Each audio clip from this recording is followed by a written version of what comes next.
But said Thulia, if the origin of this money is honest, as I sincerely desire, it may be what hinders you from telling me how you got it. I cannot, said La Peyrade. The history of that money is a secret entrusted to me professionally. Come, you told me yourself that the statutes of your order forbid all barristers from doing business of any kind. Let us suppose, said La Peyrade, that I have done something not absolutely regular. It would be strange indeed, after what I risked as you know for you, if you should have the face to reproach me with it. My poor friend, you are trying to shake off the hounds, but you can't make me lose the scent you wish to keep your secret. Then keep it. I am master of my own confidence, and my own esteem. By paying you the forfeit stipulated in our deed, I take the newspaper into my own hands. Do you mean that you dismiss me? Cried La Peyrade. The money that you have put into the affair, all your chances of election, sacrificed to the calumnies of such a being as Cerizet. In the first place, said Thulia, another editor-in-chief, can be found. It is a true saying that no man is indispensable. As for election to the chamber, I would rather never receive it than owe it to the help of one who— Go on, said La Peyrade, seeing that Thulia hesitated, or rather no, be silent, for you will presently blush for your suspicions, and ask my pardon humbly. By this time La Peyrade saw that without a confession to which he must compel himself, the influence and the future he had just recovered would be cut from under his feet. Resuming his speech, he said solemnly, You will remember, my friend, that you were pitiless, and by subjecting me to a species of moral torture, you have forced me to reveal to you a secret that is not mine. Go on, said Thulia, I take the whole responsibility upon myself. Make me see the truth clearly in this darkness, and if I have done wrong I will be the first to say so. Well, said La Peyrade, those 25,000 francs are the savings of a servant woman who came to me and asked me to take them and to pay her interest. A servant with 25,000 francs of savings? Nonsense. She must serve in monstrously rich households. On the contrary, she is the one servant of an infirm old savant, and it was on account of the discrepancy which strikes your mind that she wanted to put her money in my hands as a sort of trustee. Bless me, my friend, said Thulia flippantly, you said we were in want of a Roman cephuletonist, but really after this I shan't be uneasy. Here's imagination for you. What, said La Peyrade angrily, you don't believe me? No, I do not believe you. 25,000 francs, savings in the service of an old savant, that is about as believable as the officer of La Dame Blanche buying a chateau with his pay. But if I prove to you the truth of my words, if I let you put your finger upon it, in that case, like St. Thomas, I shall lower my flag before the evidence. Meanwhile, you must permit me, my noble friend, to wait until you offer me that proof. Thulia felt really superb. I'd give 100 francs, he said to himself, if Bridget could have been here and heard me impeach him. Well, said La Peyrade, suppose that without leaving this office, and by means of a note which you shall read, I bring into your presence the person from whom I received the money. If she confirms what I say, will you believe me? This proposal and the assurance with which it was made rather staggered Thulia. I shall know what to do when the time comes, he replied, changing his tone, but this must be done at once now here. I said without leaving this office. I should think that was clear enough. And who will carry the note you write? Asked Thulia, believing that by thus examining every detail he was giving proofs of amazing perspicacity. Carry the note? Why, your own porter, of course, replied La Peyrade. You can send him yourself. Then write it, said Thulia, determined to push him to the wall. La Peyrade took a sheet of paper with the new heading and wrote as follows, reading the note aloud. Madame Lambert is requested to call at once on urgent business at the office of the Echo de la Beaver, Rue Saint-Dominique. D. Infer the bearer of this note will conduct her. She is awaited impatiently by her devoted servant, Théodose de la Peyrade. There, will that suit you? said the barrister, passing the paper to Thulia. Perfectly, replied Thulia, taking the precaution to fold the letter himself and seal it. Put the address, he added. Then he rang the bell for the porter. You will carry this letter to its address, he said to the man, and bring back with you the person named. But will she be there? he asked on reflection. It is more than probable, replied La Peyrade. In any case, neither you nor I will leave this room. Until she comes, this matter must be cleared up. Then go, said Thulia to the porter in a theatrical tone. When they were alone, La Peyrade took up a newspaper and appeared to be absorbed in its perusal. Thulia, beginning to get uneasy as to the upshot of the affair, regretted that he had not done something the idea of which had come to him just too late. Yes, I ought, he said to himself, to have torn up that letter and not driven him to prove his words. Wishing to do something that might look like retaining La Peyrade in the position of which he had threatened to deprive him, he remarked presently, "By the by, I have just come from the printing office, the new type has arrived, and I think we might make our first appearance tomorrow." La Peyrade did not answer, but he got up and took his paper nearer to the window. He is sulky, thought Thulia, and if he is innocent he may well be, but after all, why did he ever bring a man like that Cerizet here? Then, to hide his embarrassment and the preoccupation of his mind, he sat down before the editor's table, took a sheet of the headlined paper, and made himself write a letter. Presently La Peyrade returned to the table, and sitting down took another sheet, and with the feverish rapidity of a man stirred by some emotion, he drove his pen over the paper. From the corner of his eye, Thulia tried hard to see what La Peyrade was writing, and noticing that his sentences were separated by numbers placed between brackets, he said, "Tynes, are you drawing up a parliamentary law?" "Yes," replied La Peyrade, "the law of the vanquished." Soon after this, the porter opened the door and introduced Madame Lambert, whom he had found at home, and who arrived looking rather frightened. "You are Madame Lambert?" asked Thulia magisterially. "Yes, monsieur," said the woman in an anxious voice. After requesting her to be seated, and noticing that the porter was still there, as if awaiting further orders, he said to the man, "That will do, you may go, and don't let any one disturb us." The gravity and the lordly tone assumed by Thulia only increased Madame Lambert's uneasiness. She came expecting to see only La Peyrade, and she found herself received by an unknown man with a haughty manner, while the barrister who had merely bowed to her said not a word. Moreover, the scene took place in a newspaper office, and it is a well-known fact that to pious persons especially all that relates to the press is infernal and diabolical. "Well," said Thulia to the barrister, "it seems to me that nothing hinders you from explaining to Madame why you have sent for her." In order to leave no loophole for suspicion in Thulia's mind, La Peyrade knew that he must put his question bluntly, and without the slightest preparation, he therefore said to her ex abrupto, "We wish to ask you, Madame, if it is not true that about 2.5 months ago you placed in my hands subject to interest the sum in round numbers of 25,000 francs. Though she felt the eyes of Thulia and those of La Peyrade upon her, Madame Lambert, under the shock of this question fired at her point blank, could not restrain a start. "Heavens," she exclaimed, "25,000 francs, and where should I get such a sum as that?" La Peyrade gave no sign on his face of the vexation he might be supposed to feel. As for Thulia, who now looked at him with sorrowful commiseration, he merely said, "You see, my friend." "So," resumed La Peyrade, "you are very certain that you did not place in my hands the sum of 25,000 francs. You declare this, you affirm it. Why, monsieur, did you ever hear of such a sum as that in the pocket of a poor woman like me? The little that I had, as everybody knows, has gone to eke out the housekeeping of that poor dear gentleman, whose servant I have been for more than 20 years. This," said Thulia pompously, "seems to me categorical." La Peyrade still did not show the slightest sign of annoyance. On the contrary, he seemed to be playing into Thulia's hand. "You hear, my dear Thulia," he said, "and if necessary I shall call for your testimony that Madame here declares that she did not possess 25,000 francs, and could not therefore have placed them in my hands, now as the notary Dupuis, in whose hands I fancied I had placed them, left Paris this morning for Brussels, carrying with him the money of all his clients. I have no account with Madame by her own showing, and the absconding of the notary." "Has the notary Dupuis absconded?" screamed Madame Lambert, driven by this dreadful news entirely out of her usual tones of dulcet sweetness and Christian resignation. "Ah, the villain, it was only this morning that he was taking the sacrament at St. Jacques du Haut Pass." "To pray for a safe journey, probably," said La Peyrade. "Monsieur talks lightly enough," continued Madame Lambert, "though that brigand has carried off my savings, but I gave them to monsieur, and monsieur is answerable to me for them. He is the only one I know in this transaction."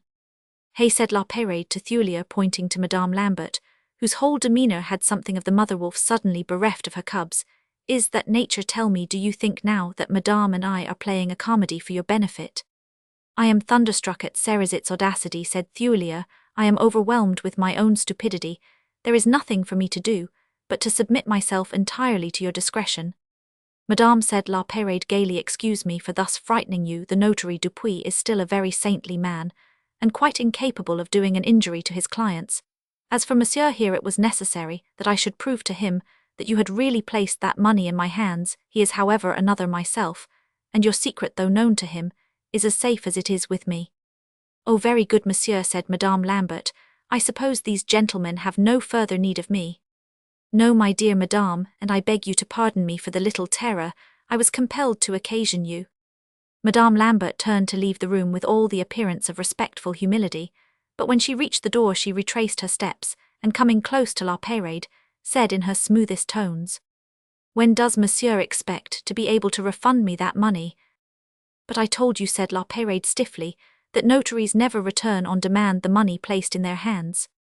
"Does Monsieur think that if I went to see Monsieur Dupuis himself and asked him—" "I think," said La Peyrade, interrupting her, "that you would do a most ridiculous thing. He received the money from me in my own name, as you requested, and he knows only me in the matter. Then Monsieur will be so kind, will he not, as to get back that money for me as soon as possible? I am sure I would not wish to press Monsieur, but in 2 or 3 months from now, I may want it. I have heard of a little property it would suit me to buy." "Very good, Madame Lambert," said La Peyrade with well-concealed irritation. "It shall be done as you wish, and in less time perhaps than you have stated. I shall hope to return your money to you." "That won't inconvenience Monsieur, I trust," said the woman. "He told me that at the first indiscretion I committed—" "Yes, yes, that is all understood," said La Peyrade, interrupting her. "Then I have the honor to be the very humble servant of these gentlemen," said Madame Lambert, now departing definitively. "You see, my friend, the trouble you have got me into," said La Peyrade to Thulia as soon as they were alone, "and to what I am exposed by my kindness in satisfying your diseased mind. That debt was dormant, it was in a chronic state, and you have waked it up and made it acute. The woman brought me the money, and insisted on my keeping it at a good rate of interest. I refused at first, then I agreed to place it in Dupuis' hands, explaining to her that it couldn't be withdrawn at once, but subsequently when Dutoc pressed me I decided after all to keep it myself. I am dreadfully sorry, dear friend, for my silly credulity, but don't be uneasy about the exactions of that woman. We will manage to arrange all that, even if I have to make you an advance upon Celeste's dot." "My excellent friend," said La Peyrade, "it is absolutely necessary that we should talk over our private arrangements. To tell you the truth, I have no fancy for being hauled up every morning and questioned. As to my conduct just now, while waiting for that woman, I drew up a little agreement which you and I will discuss, and sign, if you please, before the first number of the paper is issued." "But," said Thulia, "our deed of partnership seems to me to settle—" "That by a paltry forfeit of 5,000 francs, as stated in Article 14, interrupted Theodose. "You can put me when you choose out of doors. No, I thank you. After my experience today, I want some better security than that." At this moment Cerizet, with a lively and all-conquering air, entered the room. "My masters," he exclaimed, "I've brought the money, and we can now sign the bond." Then, remarking that his news was received with extreme coldness, he added, "Well, what is it?" "It is this," replied Thulia. "I refuse to be associated with double-faced men and calumniators. We have no need of you or your money, and I request you not to honor these precincts any longer with your presence." "Dear, dear, dear," said Cerizet, "so Papa Thulia has let the wool be pulled over his eyes again." "Leave the room," said Thulia, "you have nothing more to do here." "Hey, my boy," said Cerizet, turning to La Peyrade, "so you've twisted the old bourgeois round your finger again. Well, well, no matter. I think you are making a mistake not to go and see Duportel, and I shall tell him." "Leave this house," cried Thulia in a threatening tone. "Please remember, my dear Monsieur, that I never asked you to employ me. I was well enough off before you sent for me, and I shall be after. But I'll give you a piece of advice: don't pay the 25,000 francs out of your own pocket, for that's hanging to your nose." So saying, Cerizet put his 33,000 francs in banknotes back into his wallet, took his hat from the table, carefully smoothed the nap with his forearm, and departed. Thulia had been led by Cerizet into what proved to be a most disastrous campaign, now become the humble servant of La Peyrade. He was forced to accept his conditions, which were as follows: 500 francs a month for La Peyrade's services, in general his editorship of the paper, to be paid at the rate of 50 francs a column, which was simply enormous considering the small size of the sheet, a binding pledge to continue the publication of the paper for 6 months under pain of the forfeiture of 15,000 francs, an absolute omnipotence in the duties of editor-in-chief, that is to say, the sovereign right of inserting, controlling, and rejecting all articles without being called to explain the reasons of his action. Such were the stipulations of a treaty in duplicate, made openly in good faith between the contracting parties, but in virtue of another and secret agreement, Thulier gave security for the payment of the 25,000 francs for which La Peyrade was accountable to Madame Lambert, binding the said Sieur de La Peyrade, in case the payment were required before his marriage with Celeste Colville could take place, to acknowledge the receipt of said sum advanced upon the dowry. Matters being thus arranged and accepted by the candidate, who saw no chance of election if he lost, La Peyrade Thulier was seized with a happy thought. He went to the Cercle Olympique, where he remembered to have seen in the ticket office a former employee in his office at the Ministry of Finance, a man named Fleury, to whom he proposed the post of manager. Fleury, being an old soldier, good shot, and a skillful fencer, would certainly make himself an object of respect in a newspaper office, the working staff of the paper being thus reconstituted, with the exception of a few co-editors or reporters to be added later, but whom La Peyrade, thanks to the facility of his pen, was able for the present to do without. The first number of the new paper was launched upon the world. Thulier now recommenced the explorations about Paris, which we saw him make on the publication of his pamphlet. Entering all reading rooms and cafés, he asked for the Echo de la Beaver, and when informed, alas, very frequently, that the paper was unknown in this or that establishment, it is incredible, he would exclaim, that a house which respects itself does not take such a widely known paper. On that he departed disdainfully, not observing that in many places where this ancient trick of commercial travellers was well understood, they were laughing behind his back. The evening of the day when the inauguration number containing the profession of faith appeared, Bridget's salon, although the day was not Sunday, was filled with visitors reconciled to La Peyrade, whom her brother had brought home to dinner. The old maid went so far as to tell him that, without flattery, she thought his leading article was a famous hit. For that matter, all the guests, as they arrived, reported that the public seemed enchanted with the first number of the new journal. The public, everybody knows what that is to every man who launches a bit of writing into the world. The public consists of 5 or 6 intimates who cannot, without offending the author, avoid knowing something more or less of his lucubrations. As for me, cried Colville, I can truthfully declare that it is the first political article I ever read that didn't send me to sleep. It is certain, said Fellion, that the leading article seems to me to be stamped with vigour, joined to an atticism which we may seek in vain in the columns of the other public prints. Yes, said Dutoc, the matter is very well presented, and besides there's a turn of phrase, a clever diction that doesn't belong to everybody. However, we must wait and see how it keeps on. I fancy that tomorrow the Echo de la Beaver will be strongly attacked by the other papers. Parbleu, cried Thulier, that's what we are hoping for, and if the government would only do us the favour to seize us.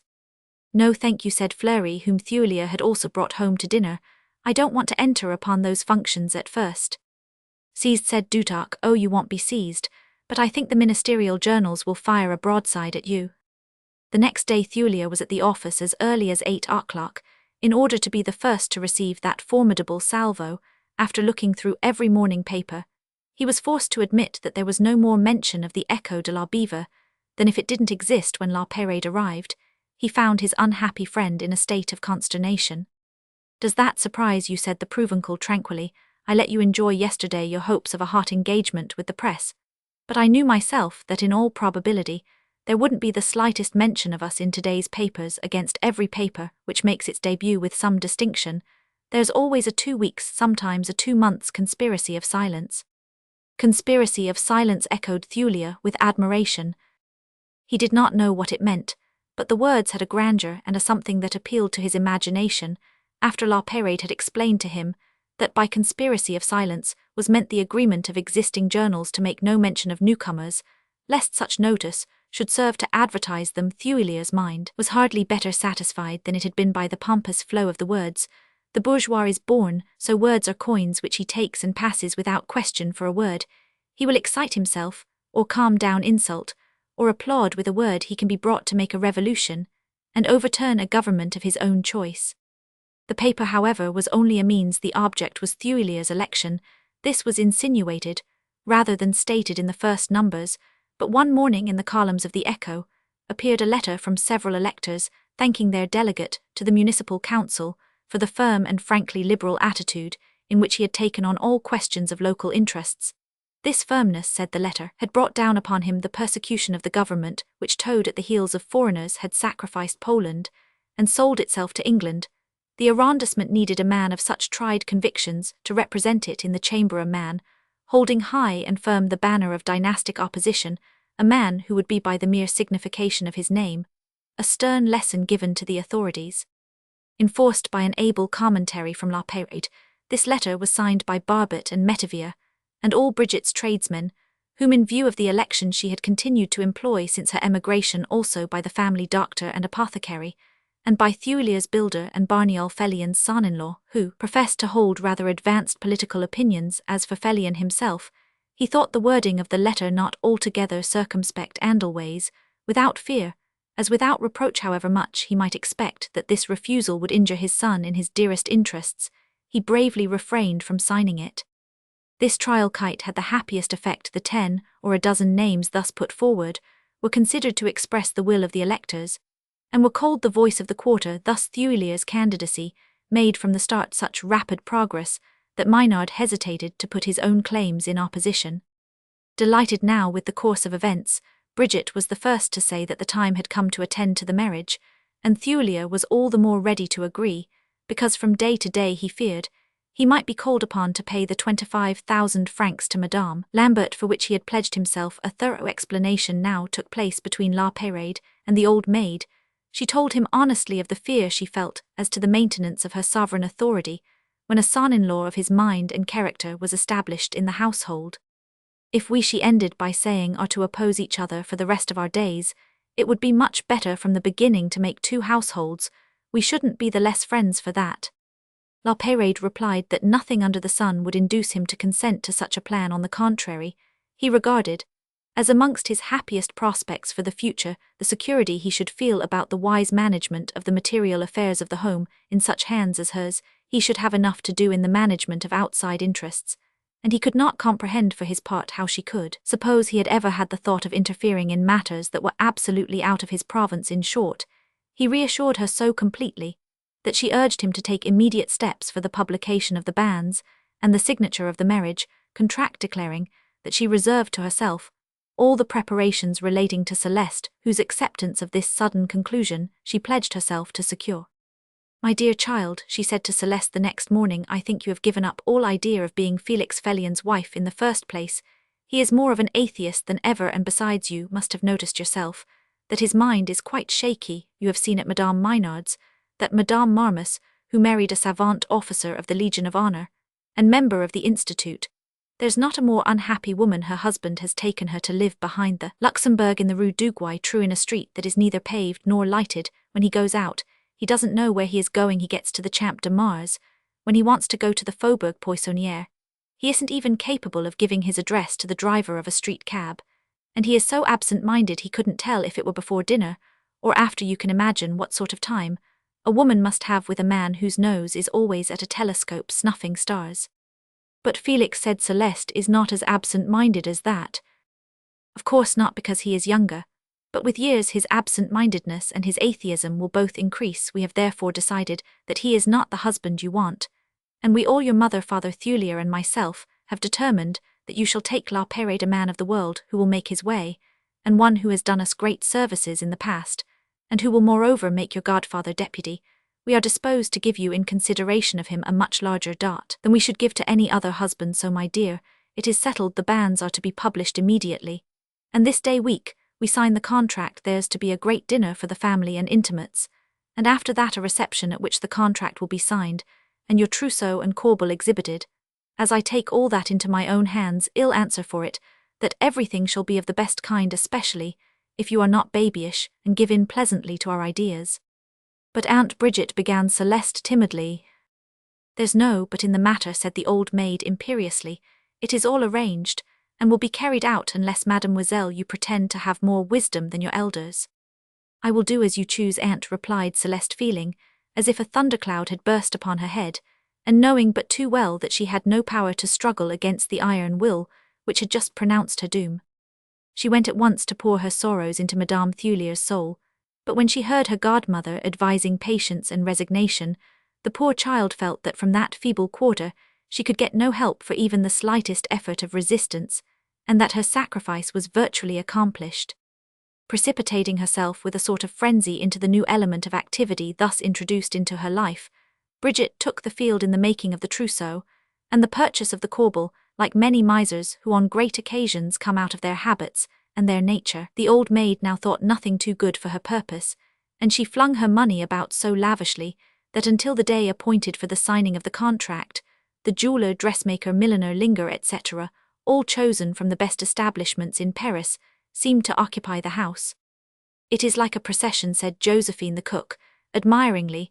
"To Francois the Maynards made the bell never stops ringing from morning till night." Chapter Roman 12a star. The dinner on the great occasion was ordered from Chabot and Potel, and not from Chevet, by which act Bridget intended to prove her initiative and her emancipation from the late Madame de Godallow.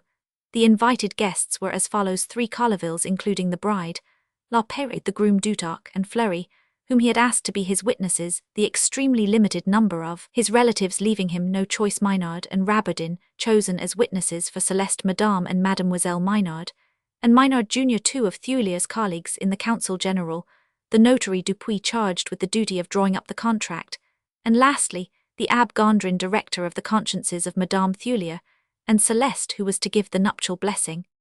The latter was the former vicar of Saint Jacques du Haut Pas, whose great refinement of manner and gift of preaching had induced the archbishop to remove him from the humble parish, where his career had begun, to the aristocratic church of the Madeleine, since Madame Thulia and Celeste had again become his parishioners. The young abbé visited them occasionally, and Thulia, who had gone to him to explain after his own fashion the suitableness of the choice made for Celeste in the person of La Perrette, taking pains, as he did so, to cast reflections on the religious opinions of Felix Felion, had easily led him to contribute by his persuasive words to the resignation of the victim. When the time came to sit down to table, 3 guests were Messinctio Maynard's father and son, and the notary Dupuis. The latter had written a note to Thulia in the morning, excusing himself from the dinner, but saying that at 9 o'clock precisely he would bring the contract and place himself at the orders of Mademoiselle Thulia. As for Julian Maynard, his mother excused him as being confined to his room with a sore throat. The absence of Maynard Senior remained unexplained, but Madame Maynard insisted that they should sit down to table without him, which was done, Bridget ordering that the soup be kept hot for him, because in the bourgeois code of manners and customs a dinner without soup is no dinner at all. The repast was far from gay, and though the fare was better, the vivacity and the warmth of the conversation was far indeed from that of the famous improvised banquet at the time of the election to the Council General. The gaps occasioned by the absence of 3 guests may have been one reason. Then Flavie was glum. She had had an interview with La Perrette in the afternoon, which ended in tears. Celeste, even if she had been content with the choice imposed on her, would scarcely, as a matter of propriety, have seemed joyful. In fact, she made no effort to brighten a sad face, and dared not look at her godmother, whose own countenance gave the impression, if we may so express it, of the long bleating of a sheep. The poor girl, seeing this, feared to exchange a look with her lest she might drive her to tears. Thulia now felt himself on all sides of such importance that he was pompous and consequential, while Bridget, uneasy out of her own world, where she could lord it over everyone without competition, seemed constrained and embarrassed. Colville tried by a few jovialities to raise the temperature of the assemblage, but the coarse salt of his witticisms had an effect in the atmosphere in which he produced them of a loud laugh in a sick chamber, and a mute intimation from his wife Thulia, and La Perrette to behave himself put a stopper on his liveliness and turbulent expansion. It was somewhat remarkable that the gravest member of the party, aided by Rabardin, was the person who finally warmed up the atmosphere. The Abbé Gondrin, a man of a most refined and cultivated mind, had, like every pure and well-ordered soul, a fund of gentle gaiety, which he was well able to communicate, and liveliness was beginning to dawn upon the party when Maynard entered the room. After making his excuses on the ground of important duties, the mayor of the 11th arrondissement, who was in the habit of taking the lead in the conversation, wherever he went, said, having swallowed a few hasty mouthfuls, "Messieurs and mesdames, have you heard the great news?" "No, what is it?" cried several voices at once. The Academy of Sciences received today at its afternoon session the announcement of a vast discovery. The heavens possess a new star, Tynes, said Colville, that will help to replace the one that Béranger thought was lost when he grieved to that air of Octavie over Chateaubriand's departure. Chateaubriand, why fly thy land? This quotation which he sang exasperated Flavie, and if the custom had been for wives to sit next to their husbands, the former clarionet of the opera comique would not have escaped with Emir Colville, imperiously calling him to order. The point which gives this great astronomical event a special interest on this occasion, continued Maynard, is that the author of the discovery is a denizen of the 12th arrondissement, which many of you still inhabit or have inhabited, but other points are striking in this great scientific fact. The Academy, on the reading of the communication, which announced it was so convinced of the existence of this star, that a deputation was appointed to visit the domicile of the modern Galileo, and compliment him in the name of the whole body. And yet this star is not visible to either the eye or the telescope. It is only by the power of calculation and induction that its existence and the place it occupies in the heavens have been proved in the most irrefutable manner. There must be there a hitherto unknown star. I cannot see it, but I am sure of it. That is what this man of science said to the Academy, whom he instantly convinced by his deductions. And do you know, messieurs, who is this Christopher Columbus of a new celestial world, an old man 2/3 blind, who has scarcely eyes enough to walk in the street?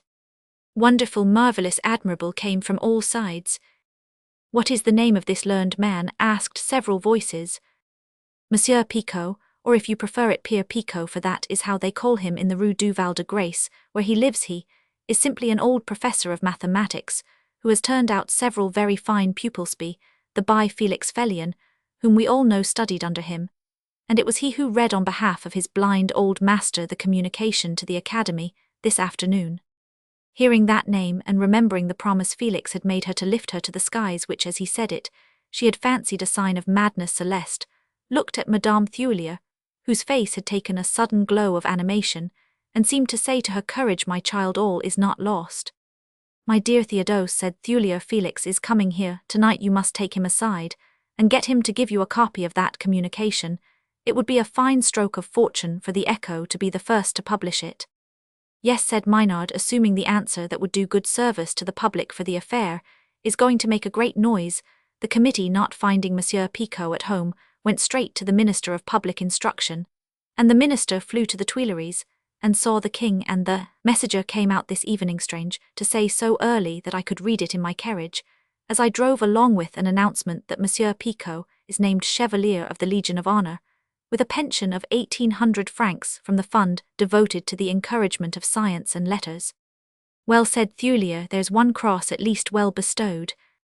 "But 1,800 francs for the pension seems to me rather paltry," said Dudok. "So it does," said Thulier, "and all the more because that money comes from the taxpayers, and when one sees the taxes, as we do, frittered away on court favourites." 1,800 francs a year, interrupted Maynard, "is certainly something, especially for savants, a class of people who are accustomed to live on very little." "I think I have heard," said La Peyrade, "that this very Monsieur Picot leads a strange life, and that his family, who at first wanted to shut him up as a lunatic, are now trying to have guardians appointed over him.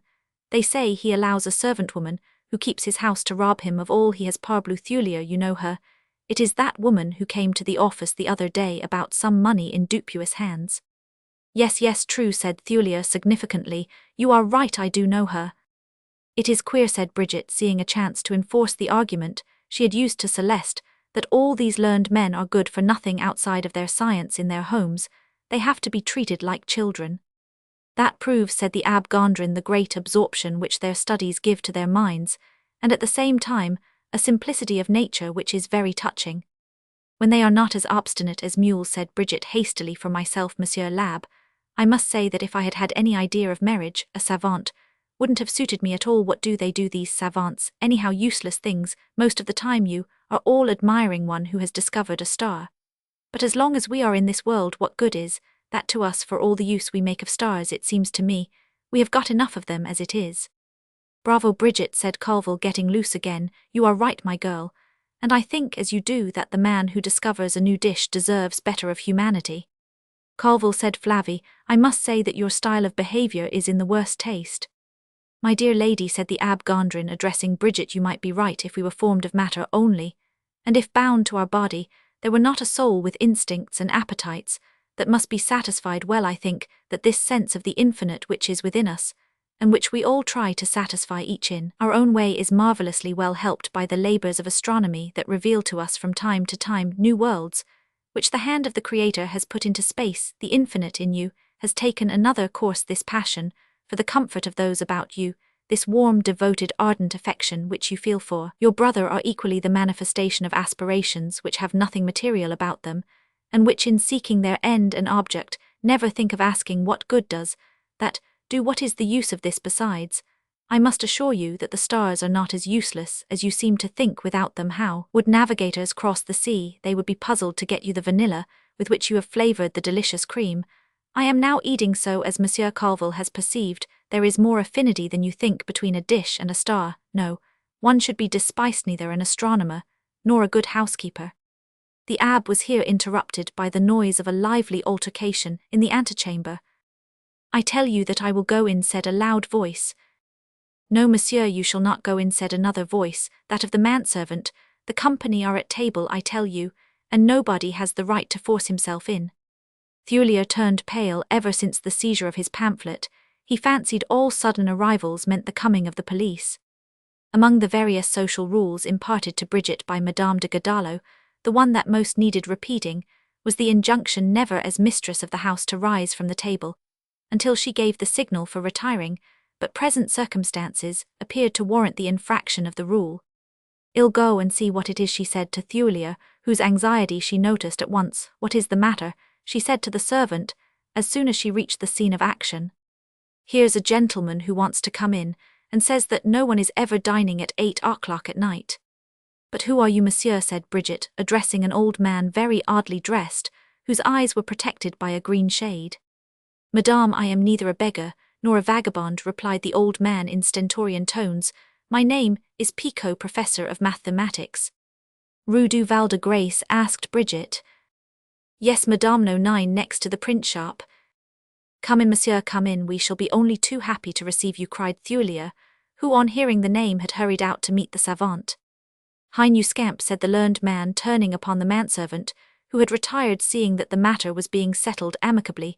"I told you I should get in." Pierre Picot was a tall old man with an angular, stern face, who, despite the corrective of a blonde wig with heavy curls, and that of the Pacific green shade we have already mentioned, expressed on his large features, upon which the fury of study had produced a surface of leaden pallor, a snappish and quarrelsome disposition. Of this he had already given proof before entering the dining-room, where everyone now rose to receive him. His costume consisted of a huge frock-coat, something between a paletot and a dressing-gown, between which an immense waistcoat of iron-grey cloth, fastened from the throat to the pit of the stomach, with 2 rows of buttons hussar fashion, formed a sort of buckler. The trousers, though October was nearing its close, were made of black lasting, and gave testimony to long service by the projection of a darn on the otherwise polished surface covering the knees, the polish being produced by the rubbing of the hands upon those parts. But in broad daylight the feature of the old savant's appearance, which struck the eye most vividly, was a pair of Patagonian feet, imprisoned in slippers of beaver cloth, the which, moulded upon the mountainous elevations of gigantic bunions, made the spectator think involuntarily of the back of a dromedary or an advanced case of elephantiasis. Once installed in a chair which was hastily brought for him, and the company having returned to their places at table, the old man suddenly burst out in thundering tones amid the silence created by curiosity. "Where is that rogue, that scamp? Let him show himself, let him dare to speak to me." "Who is it that offends you, my dear monsieur?" said Thulier in conciliating accents, in which there was a slight tone of patronage. "A scamp whom I couldn't find in his own home, and they told me he was here in this house. I am in the apartment. I think of Monsieur Thulier of the Council General, Place de la Madeleine, first story above the entresol." "Precisely," said Thulier, "and allow me to add, monsieur, that you are surrounded with the respect and sympathy of all." "And you will doubtless permit me to add," said Maynard, "that the mayor of the arrondissement adjoining that which you inhabit congratulates himself on being here, in presence of Monsieur Picot, no doubt, who has just immortalized his name by the discovery of a star." "Yes, monsieur," replied the professor, elevating to a still higher pitch the stentorian diapason of his voice, "I am Picot Nepomucene. But I have not discovered a star. I don't concern myself with any such fiddle-faddle. Besides, my eyes are very weak, and that insolent young fellow I have come here to find is making me ridiculous with such talk. I don't see him here, he is hiding himself. I know he dares not look me in the face. Who is this person who annoys you? Asked several voices at once. An unnatural pupil of mine, replied the old mathematician, a scamp, but full of ideas. His name is Felix Felion. The name was received, as may well be imagined, with amazement. Finding the situation amusing, Colville and La Peyrade went off into fits of laughter. You laugh, fools, cried the irate old man, rising. Yes, come and laugh within reach of my arm. So saying, he brandished a thick stick with a white china handle, which he used to guide himself thereby, nearly knocking over a candelabrum on the dinner table upon Madame Maynard's head. You are mistaken, monsieur, cried Brigitte, springing forward and seizing his arm. Monsieur Felix is not here. He will probably come later to a reception we are about to give, but at present he has not arrived. They don't begin early, your receptions, said the old man. It is past 8 o'clock. Well, as Monsieur Felix is coming later, you must allow me to wait for him. I believe you were eating your dinners. Don't let me disturb you. And he went back peaceably to his chair. As you permit it, monsieur, said Brigitte, we will continue, or I should say finish dinner, for we are now at the dessert. May I offer you anything? A glass of champagne and a biscuit. I am very willing, madame, replied the intruder. No one ever refuses champagne, and I am always ready to eat between my meals, but you dine very late. A place was made for him at table between Colville and Mademoiselle Maynard, and the former made it his business to fill the glass of his new neighbour, before whom was placed a dish of small cakes. Monsieur, said La Peyrade in a cajoling tone, you saw how surprised we were to hear you complain of Monsieur Felix Feliance. Amiable, so inoffensive a young man, what has he done to you, that you should feel so angry with him? With his mouth full of cakes which he was engulfing in quantities that made Brigitte uneasy, the professor made a sign that he would soon answer. Then, having mistaken his glass and swallowed the contents of Colleville's, he replied, you ask what that insolent young man had done to me, a rascally thing, and not the first either. He knows that I cannot abide stars, having very good reason to hate them, as you shall hear. In 1807, being attached to the Bureau of Longitudes, I was part of the scientific expedition sent to Spain under the direction of my friend and colleague Jean-Baptiste Biot, to determine the arc of the terrestrial meridian from Barcelona to the Balearic Isles. I was just in the act of observing a star, perhaps the very one my rascally pupil has discovered, when suddenly, war having broken out between France and Spain, the peasants, seeing me perched with a telescope on Monte Galazzo, took it into their heads that I was making signals to the enemy. A mob of savages broke my instruments and talked of stringing me up. They were just going to do it when the captain of a vessel took me prisoner and thrust me into the citadel of Belver, where I spent 3 years in the harshest captivity. Since then, as you may well believe, I loathed the whole celestial system, though I was without knowing it the first to observe the famous comet of 1811, but I should have taken care not to say a word about it if it had not been for Monsieur Flaugergues, who announced it. Like all my pupils, Felion knows my aversion to stars, and he knew very well the worst trick he could play me would be to saddle one on my back, and that deputation that came to play the farce of congratulating me was mighty lucky not to find me at home, for if they had, I can assure those gentlemen of the Academy, they would have had a hot reception. Everybody present thought the old mathematician's monomania quite delightful, except La Peyrade, who now, in perceiving Felix Felion's part in the affair, regretted deeply having caused the explanation. And yet, Monsieur Picot, said Maynard, if Felix Felion is only guilty of attributing his discovery to you, it seems to me that his indiscreet behaviour has resulted in a certain compensation to you. The cross of the Legion of Honor, a pension, and the glory attached to your name are not to be despised. The cross and the pension I take, said the old man, emptying his glass, which to Brigitte's terror he set down upon the table, with a force that threatened to smash it. The government has owed them to me these 20 years, not for the discovery of stars things that I have always despised, but for my famous treatise on differential logarithms. Kepler thought proper to call them monologarithms, which is a sequel to the Tables of Napier, also for my postulatum of Euclid, of which I was the first to discover the solution, but above all for my theory of perpetual motion for volumes, in quarto with plates, Paris, 1825. You see therefore, monsieur, that to give me glory is bringing water to the Seine. I had so little need of Monsieur Felix Felion to make me a position in the scientific world, that I turned him out of my house long ago. Then it isn't the first star, said Colville flippantly, that he dared to put upon you. He did worse than that, roared the old man. He ruined my reputation. He tarnished my name, my theory of perpetual motion, the printing of which cost me every penny I owned, though it ought to have been printed gratis at the Royal Printing Office, was calculated to make my fortune and render me immortal. Well, that miserable Felix prevented it from time to time, pretending to bring messages from my editor. He would say, "The young sycophant Papa Pico, your book is selling finely, here's 500 francs to 100 francs, and once it was 2,000 which your publisher charged me to give you." This thing went on for years, and my publisher, who had the baseness to enter into the plot, would say to me, when I went to the shop, yes, it doesn't do badly, it bubbles, that book, we shall soon be at the end of this edition. I, who didn't suggest anything, I pocketed my money, and thought to myself, my book is liked little by little, its ideas are making their way, I may now expect from day to day that some great capitalist will come to me, and propose to apply my system of absorption of liquids, asked Colville, who had been steadily filling the old fellow's glass. No, monsieur, my theory of perpetual motion, 4 vols in quarto with plates, but no days, weeks went by, and nobody came, so thinking that my publisher did not put all the energy he should into the matter, I tried to sell the second edition to another man. It was that, monsieur, that enabled me to discover the whole plot, on which, as I said before, I turned that serpent out of my house. In 6 years, only 9 copies had been sold, kept quiet in false security. I had done nothing for the propagation of my book, which had been left to take care of itself, and thus it was that I, victim of black and wicked jealousy, was shamefully despoiled of the value of my labours. But, said Maynard, making himself the mouthpiece of the thoughts of the company, may we not see in that act a manner as ingenious as it was delicate too? To give me alms, is that what you mean? Interrupted the old man, with a roar that made Mademoiselle Maynard jump in her chair. To humiliate me, dishonour me, his old professor. Am I in need of charity? Has Pico Nepomucene, to whom his wife brought a dowry of 100,000 francs, ever stretched out his palm to anyone?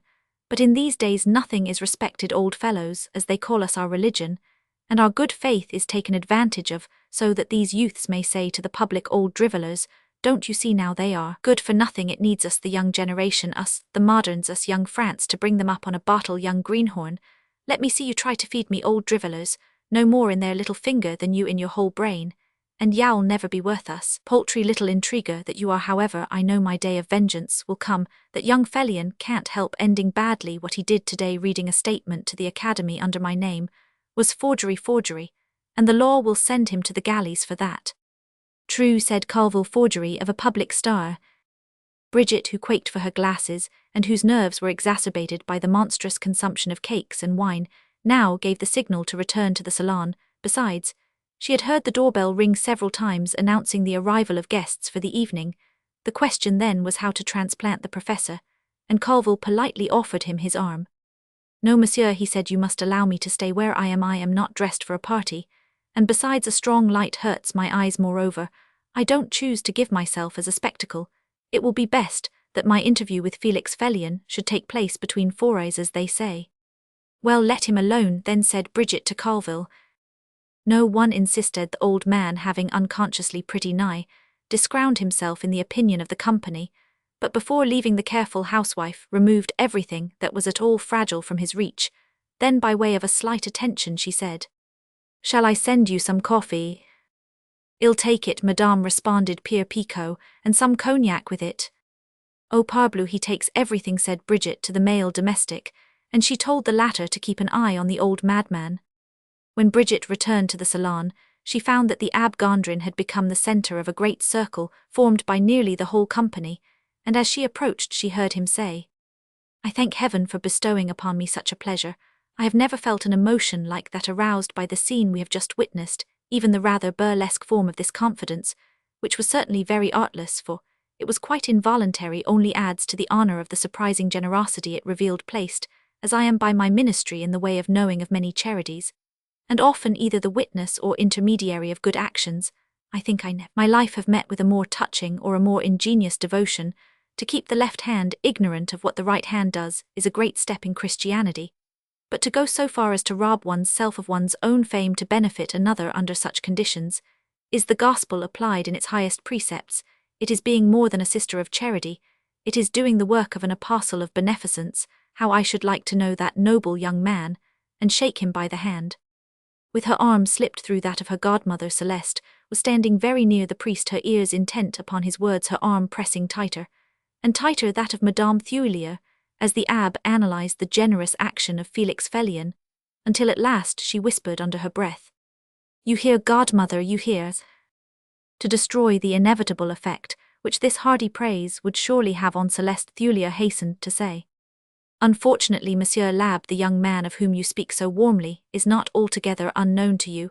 I have had occasion to tell you about him, and to regret that it was not possible to follow out certain plans which we once entertained for him.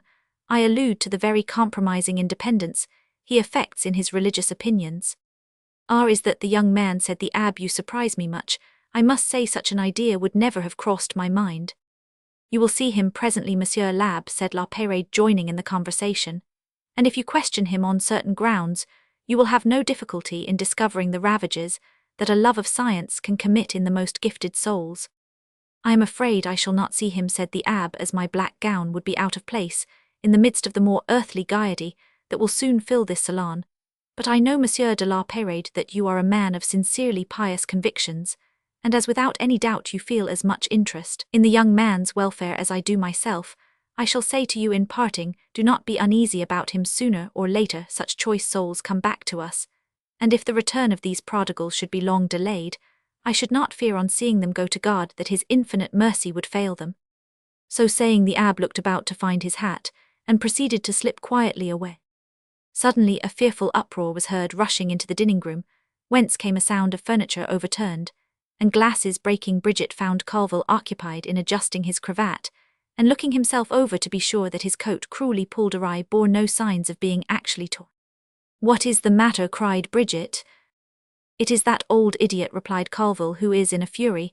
I came to take my coffee with him just to keep him company, and he took a joke amiss and collared me, and knocked over 2 chairs and a tray of glasses because Josephine didn't get out of his way in time." "It is all because you've been teasing him," said Bridget crossly. "Why couldn't you stay in the salon, instead of coming here to play your jokes, as you call them? You think you are still in the orchestra of the Opera Comique." This sharp rebuke delivered Bridget like the resolute woman that she saw that she absolutely must get rid of the ferocious old man who threatened her household with flames and blood. Accordingly, she approached Pierre Picot, who was tranquilly engaged in burning brandy in his saucer. "Monsieur," she said at the top of her lungs, as if she were speaking to a deaf person, evidently thinking that a blind one ought to be treated in the same manner, "I have come to tell you something that may annoy you. Monsieur and Madame Felion have just arrived, and they inform me that their son Monsieur Felix is not coming. He has a cold and a sore throat." "Then he got it this afternoon reading that lecture," cried the professor joyfully. "That's justice, madame. Where do you get your brandy?" "Why, at my grocer's," replied Bridget, taken aback by the question. "Well, madame, I ought to tell you that in a house where one can drink such excellent champagne, which reminds me of that we used to quaff at the table of Monsieur de Fontaine's grandmaster of the university, it is shameful to keep such brandy. I tell you with the frankness I put into everything that it is good only to wash your horse's feet, and if I had not the resource of burning it—" "He is the devil in person," thought Bridget, not a word of excuse about all that glass. "But he must needs fall foul of my brandy too, Monsieur," she resumed in the same raised diapason, "as Monsieur Felix is not coming. Don't you think your family will be uneasy at your absence?" "Family I haven't any, madame, owing to the fact that they want to make me out a lunatic. But I have a housekeeper, Madame Lambert, and I dare say she will be surprised not to see me home by this time. I think I had better go now. If I stay later the scene might be more violent, but I must own that in this strange quarter I am not sure if I can find my way." "Then take a carriage." "Carriage here, carriage there. Indeed, my spiteful relations wouldn't lose the chance of calling me a spendthrift." "I have an important message to send into your quarter," said Bridget, seeing she must resolve to make the sacrifice, "and I have just told my porter to take a cab and attend to it, if you would like to take advantage of that convenience." "I accept it, madame," said the old professor, rising, "and if it comes to the worst I hope you will testify before the judge that I was niggardly about a cab." "Henry," said Bridget to the manservant, "take Monsieur down to the porter, and tell him to do the errand I told him about just now, and to take Monsieur to his own door and be very careful of him." "Careful of him," echoed the old man. "Do you take me for a trunk, madame, or a bit of cracked china?" Seeing that she had got her man fairly to the door, Bridget allowed herself to turn upon him. "What I say, Monsieur, is for your good. You must allow me to observe that you have not an agreeable nature." Careful of him," repeated the old man. "Don't you know, madame, that by the use of such words you may get people put into lunatic asylums. However, I will not reply rudely to the polite hospitality.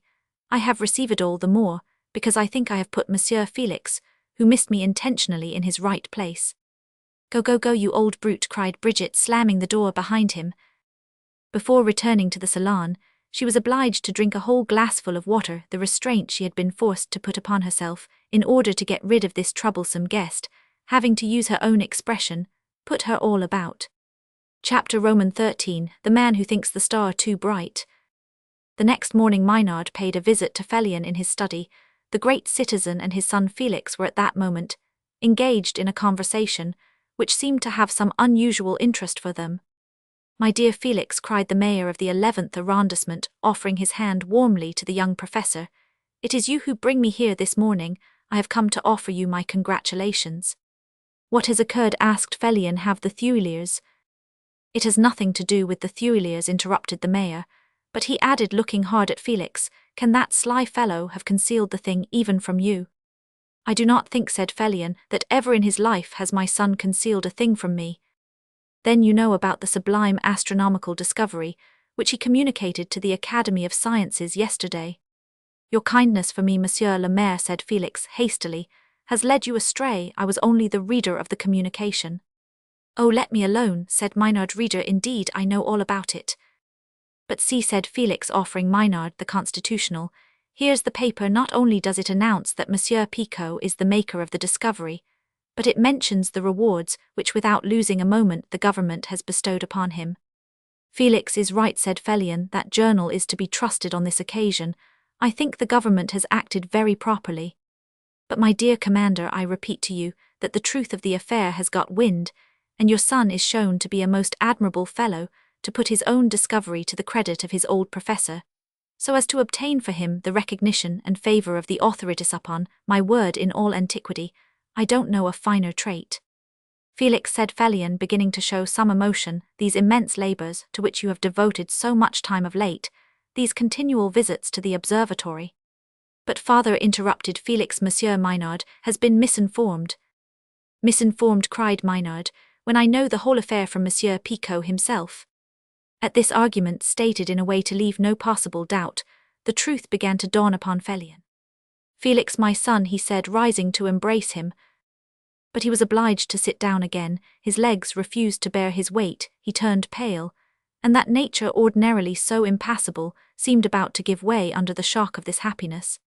"My God," said Felix, terrified, "he is ill. Ring the bell, I entreat you, Monsieur Maynard." And he ran to the old man, loosened his cravat, and unfastened the collar of his shirt, striking him in the palms of his hands. But the sudden faintness was but momentary. Almost immediately himself again, Felion gathered his son to his heart, and holding him long in his embrace, he said, in a voice broken by the tears that came to put an end to this shock of joy, "Felix, my noble son, so great in heart, so great in mind." The bell had been rung by Maynard with magisterial force, and with such an accent that the whole household was alarmed, and came running in. It is nothing," said Felion to the servants, sending them away. But almost at the same moment, seeing his wife, who now entered the room, he resumed his habitual solemnity. "Madame Felion," he said, pointing to Felix, "how many years is it since you brought that young man into the world?" Madame Felion, bewildered by the question, hesitated a moment, and then said, 25 years next January." "Have you not thought until now that God had amply granted your maternal desires, by making this child of your womb an honest man, a pious son, and by gifting him for mathematics, that science of sciences, with an aptitude sufficiently remarkable?" "I have said," Madame Felion, understanding less and less what her husband was coming to. "Well," continued Felion, "you owe to God an additional thanksgiving, for he has granted that you be the mother of a man of genius. His toil, which lately we rebuked, and which made us fear for the reason of our child, was the waith, rough and jagged waby, which men come to fame." "Ah," cried Madame Felion, "can't you stop coming yourself to an explanation of what you mean and get there?" "Your son," said Maynard, cautious this time, in measuring the joy he was about to bestow, fearing another fainting fit of happiness, "has just made a very important scientific discovery." "Is it true?" said Madame Felion, going up to Felix, and taking him by both hands as she looked at him lovingly. "When I say important," continued Maynard, "I am only sparing your maternal emotions. it is in truth a sublime, a dazzling discovery. He is only 25 years old, but his name from henceforth is immortal. And this is the man, said Madame Felion, half beside herself, and kissing Felix, with effusion, to whom that La Peyrade is preferred. No, not preferred, madame, said Maynard, for the Thuiliers are not the dupes of that adventurer, but he has made himself necessary to them. Thuilier fancies that without La Peyrade he could not be elected. The election is still doubtful, and they are sacrificing everything to it. But isn't it odious, cried Madame Felion, to consider such interests before the happiness of their child? Ah, said Maynard, but Celeste is not their child, only their adopted daughter. Bridget's, if you like, said Madame Felion, but as for Thuilier— My good wife, said Felion, no censoriousness, the good God has just sent us a great consolation, and indeed, though certainly far advanced, this marriage, about which I regret to say Felix does not behave with all the philosophy I could desire, may still not take place. Seeing that Felix shook his head with a look of incredulity, Maynard hastened to say, Yes, the commander is quite right. Last night there was a hitch about signing the contract, and it was not signed. You were not there, by the by, and your absence was much remarked upon. We were invited, said Felion, and up to the last moment we hesitated whether to go or not, but as you will readily see, our position was a false one. Besides, Felix, and I see now, it must have been in consequence of his lecture at the Academy, was completely worn out with fatigue and emotion. To present ourselves without him would have seemed very singular. Therefore we decided that it would be wisest and best to absent ourselves. The presence of the man whom he had just declared immortal did not deter Maynard, when the occasion was thus made for him, from plunging eagerly into one of the most precious joys of bourgeois existence, namely the retailing of gossip. Just imagine, he began, last night at the Thuiliers the most extraordinary things took place one after another. First he related the curious episode of Pierre Picot, then he told of the hearty approbation given to Felix's conduct by the Abbé Gondrin, and the desire the young preacher had expressed to meet him. I'll go and see him, said Felix. Do you know where he lives? Rue de la Madeleine, No. 8, replied Maynard, but the great event of the evening was the spectacle of that fine company, assembled to listen to the marriage contract, and waiting in expectation a whole hour, for the notary Honore came. Then the contract is not signed, said Felix eagerly. Not even read, my friend. Suddenly someone came in and told Bridget that the notary had started for Brussels. Ah, no doubt, said Felion naively, some very important business. Most important, replied Maynard, a little bankruptcy of 500,000 francs, which the gentleman leaves behind him. But who is this public officer? Demanded Felion, so recreant in this scandalous manner to the sacred duties of his calling. Parbleu, your neighbour in the Rue Saint-Jacques, the notary Dupuis. What said Madame Felion, that pious man? Why, he is churchwarden of the parish. Eh, madame, those are the very ones, said Maynard, to run off. There are many precedents for that. But, said Felion, such news cast suddenly among the company must have fallen like a thunderbolt. Especially, said Maynard, as it was brought in the most unexpected and singular manner. Tell us all about it, said Madame Felion with animation. Well, it seems, continued Maynard, that this canting swindler had charge of the savings of a number of servants, and that Monsieur de la Peyrade, because, you see, they are all of a clique, these pious peoplers, in the habit of recruiting clients for him in that walk of life. I always said so, interrupted Madame Felion. I knew that Prouvencle was no good at all. It seems, continued the mayor, that he had placed in dubious hands all the savings of an old housekeeper, pious herself, amounting to a pretty little sum. Faith, I think myself, it was worth some trouble. How much do you suppose it was? 25,000 francs, if you please. This housekeeper, whose name is Madame Lambert. Madame Lambert, cried Felix. Why, that's Monsieur Picot's housekeeper, close, cap, pale, thin face, speaks always with her eyes lowered, shows no hair. That's she, said Maynard, a regular hypocrite. 25,000 francs of savings, said Felix. I don't wonder that poor Pierre Picot is always out of money. And that someone had to meddle with the sale of his book, said Maynard slyly. However, that may be. You can imagine that the woman was in a fine state of mind on hearing of the flight of the notary. Off she went to La Peyrade's lodgings there. She was told he was dining at the Thuiliers. To the Thuiliers she came, after running about the streets, for they didn't give her quite the right address till 10 o'clock, but she got there while the company was still sitting round waiting for the notary, and gaping at each other, no one knowing what to say and do, for neither Bridget nor Thuilier have faculty enough to get out of such a scrape with credit, and we all missed the voice of Madame de Godallo, and the talent of Madame Felion. "Oh, you are too polite, Monsieur le Maire," said Madame Felion, bridling.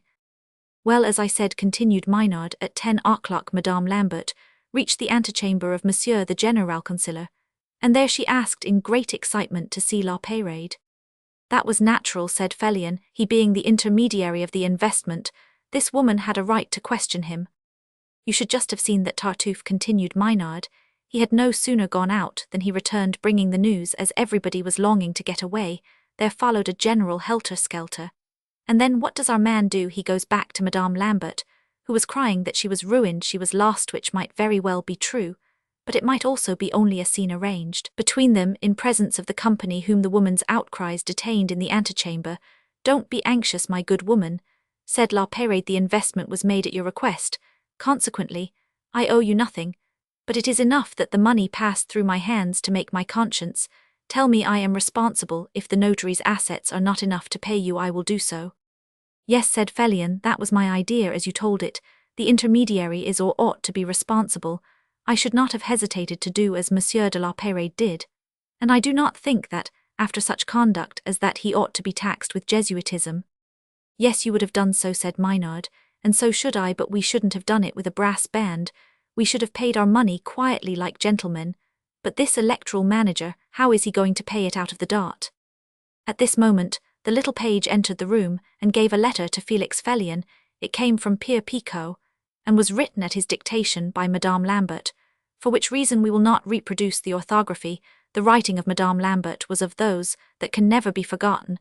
When once seen, recognizing it, instantly Felix hastened to say, "A letter from the professor."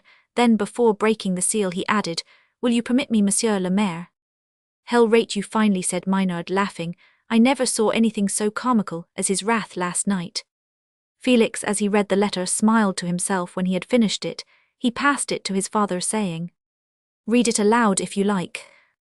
Whereupon, with his solemn voice and manner, Felion read as follows: "My dear Felix, I have just received your note. It came in the nick of time, for I was, as they say, in a fury with you. You tell me that you were guilty of that abuse of confidence, about which I intended to write you a piece of my mind, in order to give a knockdown blow to my relations, by proving that a man capable of making such complicated calculations as your discovery required was not a man to put in a lunatic asylum or drag before judiciary council. That argument pleases me, and it makes such good answer to the infamous proceedings of my relations that I praise you for having had the idea, but you sold it to me, that argument, pretty dear, when you put me in company with a star, for you know very well that propinquity wouldn't please me at all. It is not at my age, and after solving the great problem of perpetual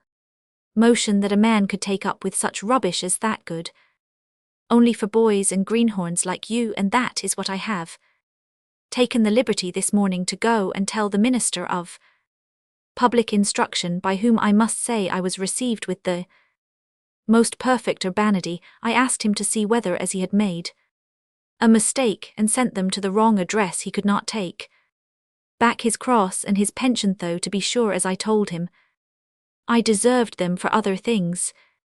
The government, he replied, is not in the habit of making mistakes. What it does is always properly done, and it never annuls an ordinance signed by the hand of His Majesty. Your great labours have deserved the 2 favours the king has granted you. It is a long-standing debt which I am happy to pay off in his name." "But Felix," I said, "because after all, for a young man it is not such a bad discovery." "Monsieur Felix Felion," replied the minister, "will receive in the course of the day his appointment to the rank of Chevalier of the Legion of Honor. I will have it signed this morning by the king. Moreover, there is a vacant place at the Academy of Sciences, and if you are not a candidate for it—" In the Academy," I interrupted with the frankness of speech. "You know I always use, I execrate academies. They are stiflers, extinguishers, assemblages of sloths, idlers, shops with big signs, and nothing to sell inside." "Well then," said the minister, smiling, "I think that at the next election Monsieur Felix Felion will have every chance, and Among those chances, I count the influence of the government, which is secured to him. There, my poor boy, is all that I have been able to do to reward your good intentions, and to prove to you that I am no longer angry. I think the relations are going to pull a long face come and talk about it today at 4 o'clock, for I don't dine after bedtime, as I saw some people doing last night in a house where I had occasion to mention your talents in a manner that was very advantageous to you. Madame Lambert, who does better with a saucepan than with pen and ink, shall distinguish herself, though it is Friday, and she never lets me off a fast day, but she has promised us a fish dinner worthy of an archbishop, with a fine half-bottle of champagne, doubled if need be, to wash it down. Your old professor and friend, Pico Nepomucene, Chevalier of the Legion of Honor. PSDO, you think you could obtain from your respectable mother little flask of that old and excellent cognac you once gave me. Not a drop remains, and yesterday I was forced to drink some stuff only fit to bathe horses' feet, as I did not hesitate to say to the beautiful Hebe who served it to me. Of course he shall have some, said Madame Felion, not a flask but a gallon. And I said, Maynard, who pique myself on mine, which didn't come from Bridget's grocer, either ill send him several bottles, but don't tell him who sent them, Monsieur le Chevalier, for you never can tell how that singular being will take things. Wife, said Felion, suddenly, get me my black coat and a white cravat. Where are you going? Asked Madame Felion to the minister, to thank him. Bring me, I say, those articles of habiliment. I have an important visit to make, and Monsieur le Maire will, I know, excuse me. I myself must be off, said Maynard. I too have important business, though it isn't about a star. Questioned in vain by Felix and his wife, Felion completed his attire with a pair of white gloves, sent for a carriage, and at the end of half an hour entered the presence of Bridget, whom he found presiding over the careful putting away of the china, glass and silver, which had performed their several functions the night before. Leaving these housekeeping details, she received her visitor. Well, Papa Felion, she said, when they were both seated in the salon, you broke your word yesterday. You were luckier than the rest. Do you know what a trick that notary played us? I know all, said Felion, and it is the check thus unexpectedly given to the execution of your plans that I shall take for the text of an important conversation, which I desire to have with you. Sometimes Providence would seem to take pleasure in counteracting our beslaid schemes, sometimes also by means of the obstacles it raises in our path. It seems to intend to indicate that we are bearing too far to the right or to the left, and should pause to reflect upon our way. Providence, said Bridget, the strong-minded Providence has something else to do than to look after us. That is one opinion, said Felion, but I myself am accustomed to see its decrees in the little as well as the great things of life, and certainly, if it had allowed the fulfillment of your engagements with Monsieur de la Pérade to be even partially begun yesterday, you would not have seen me here today. Then said Bridget, do you think that by default of a notary, the marriage will not take place? They do say that for want of a monk, the abbey won't come to a standstill. Dear lady, said the great citizen, you will do me the justice to feel that neither I nor my wife have ever attempted to influence your decision. We have allowed our young people to love each other, without much consideration as to where that attachment would lead. It led to upsetting their minds, said Bridget. That's what love is, and that's why I deprived myself of it. What you say is indeed true of my unfortunate son, resumed Felion, for notwithstanding the noble distractions he has endeavoured to give to his sorrow, he is today so miserably overcome by it, that this morning, in spite of the glorious success he has just obtained, he was speaking to me of undertaking a voyage of circumnavigation around the globe, a rash enterprise, which would detain him from his native land at least 3 years, if indeed he escaped the dangers of so prolonged a journey. Well, said Bridget, it isn't a bad idea. Hell returned consoled, having discovered 3 or 4 more new stars. His present discovery suffices, said Felion with double his ordinary gravity, and it is under the auspices of that triumph, which has placed his name at so great a height in the scientific world, that I have the assurance to say to you point blank, Mademoiselle, I have come to ask you on behalf of my son, who loves, as he is beloved, for the hand in marriage of Mademoiselle Celeste Colville. But my dear man, replied Bridget, it is too late. Remember that we are diametrically engaged to La Pérade. It is never, they say, too late to do well, and yesterday it would have been, in my judgment, too early my son having to offer an equivalent for a fortune could not say to you, until today though Celeste by your generosity has a dot which mine is far from equalling, yet I have the honour to be a member of the Royal Order of the Legion of Honour, and shortly according to appearance I shall be a member of the Royal Academy of Sciences, one of the 5 branches of the Institute. Certainly, said Bridget, Felix is getting to be a very pretty match, but we have passed our word to La Peyrade, the banns are published at the mayor's office, and unless something extraordinary happens, the contract will be signed. La Peyrade is very busy about Thulia's election, which he has now got into good shape. We have capital engaged with him in the affair of this newspaper, and it would be impossible to go back on our promise even if we wished to do so. So said Felion, in one of the rare occasions of life, when reason and inclination blend together, you think you must be guided solely by the question of material interests. Celeste, as we know, has no inclination for Monsieur de la Peyrade, brought up with Felix. Brought up with Felix, interrupted Bridget.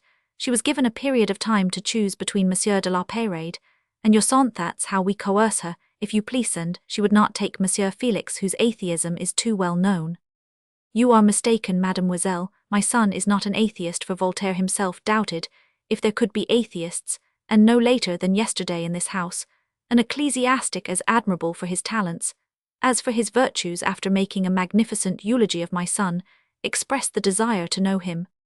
Parbleu, yes, to convert him, said Bridget, but as for this marriage, I am sorry to tell you that the mustard is made too late for the dinner. Thulia will never renounce his La Peyrade. Mademoiselle, said Felion, rising, I feel no humiliation for the useless step I have this day taken. I do not even ask you to keep it secret, for I shall myself mention it to our friends and acquaintances. Tell it to whom you like, my good man, replied Bridget acrimoniously, because your son has discovered a star. If indeed he did discover it, and not that old fool the government decorato, you expect him to marry a daughter of the King of the French. Enough, said Felion, we will say no more. I might answer that without depreciating the Thuiliers, the Orleans family seems to me more distinguished, but I do not like to introduce acerbity into the conversation, and therefore, begging you to receive the assurance of my humble respects, I retire.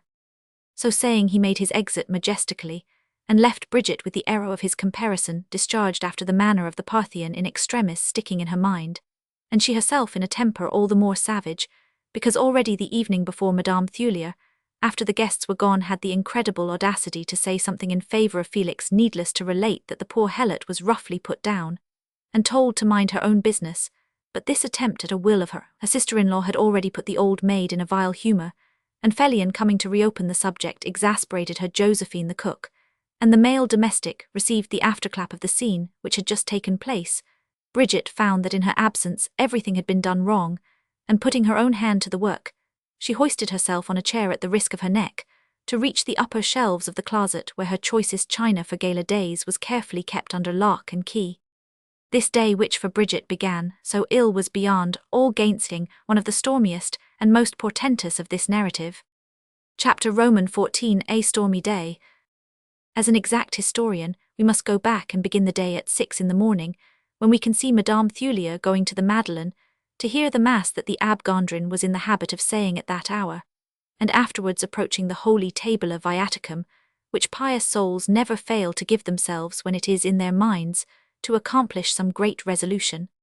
About midday, the Abbé received a visit in his own home from Madame Thulia, and Celeste, the poor child, wanted a little development of the words by which the priest had given security the evening before in Bridget's salon for the eternal welfare of Felix Felion.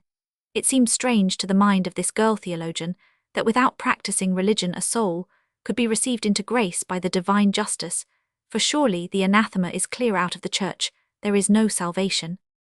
My dear child, said the Abbé Gondrin, learn to understand that saying which seems to you so inexplicable, it is more a saying of thanksgiving for those who have the happiness to live within the pale of our Holy Mother, the Church, than a malediction upon those who have the misfortune to live apart from her. God sees to the depths of all hearts, he knows his elect, and so great is the treasure of his goodness that to none is it given to limit its riches and its munificence. Who shall dare to say to God, thou wilt be generous and munificent so far and no farther? Jesus Christ forgave the woman in adultery, and on the cross he promised heaven to a thief in order to prove to us that he deals with men not according to human sentiments, but according to his wisdom and his mercy. He who thinks himself a Christian may be in the eyes of God an idolater and another who is thought a pagan may by his feelings, and his actions be without his own knowledge, a Christian our holy religion has this that is divine about it all grandeur all heroism, are but the practice of its precepts. I was saying yesterday to Monsieur de la Peyrade,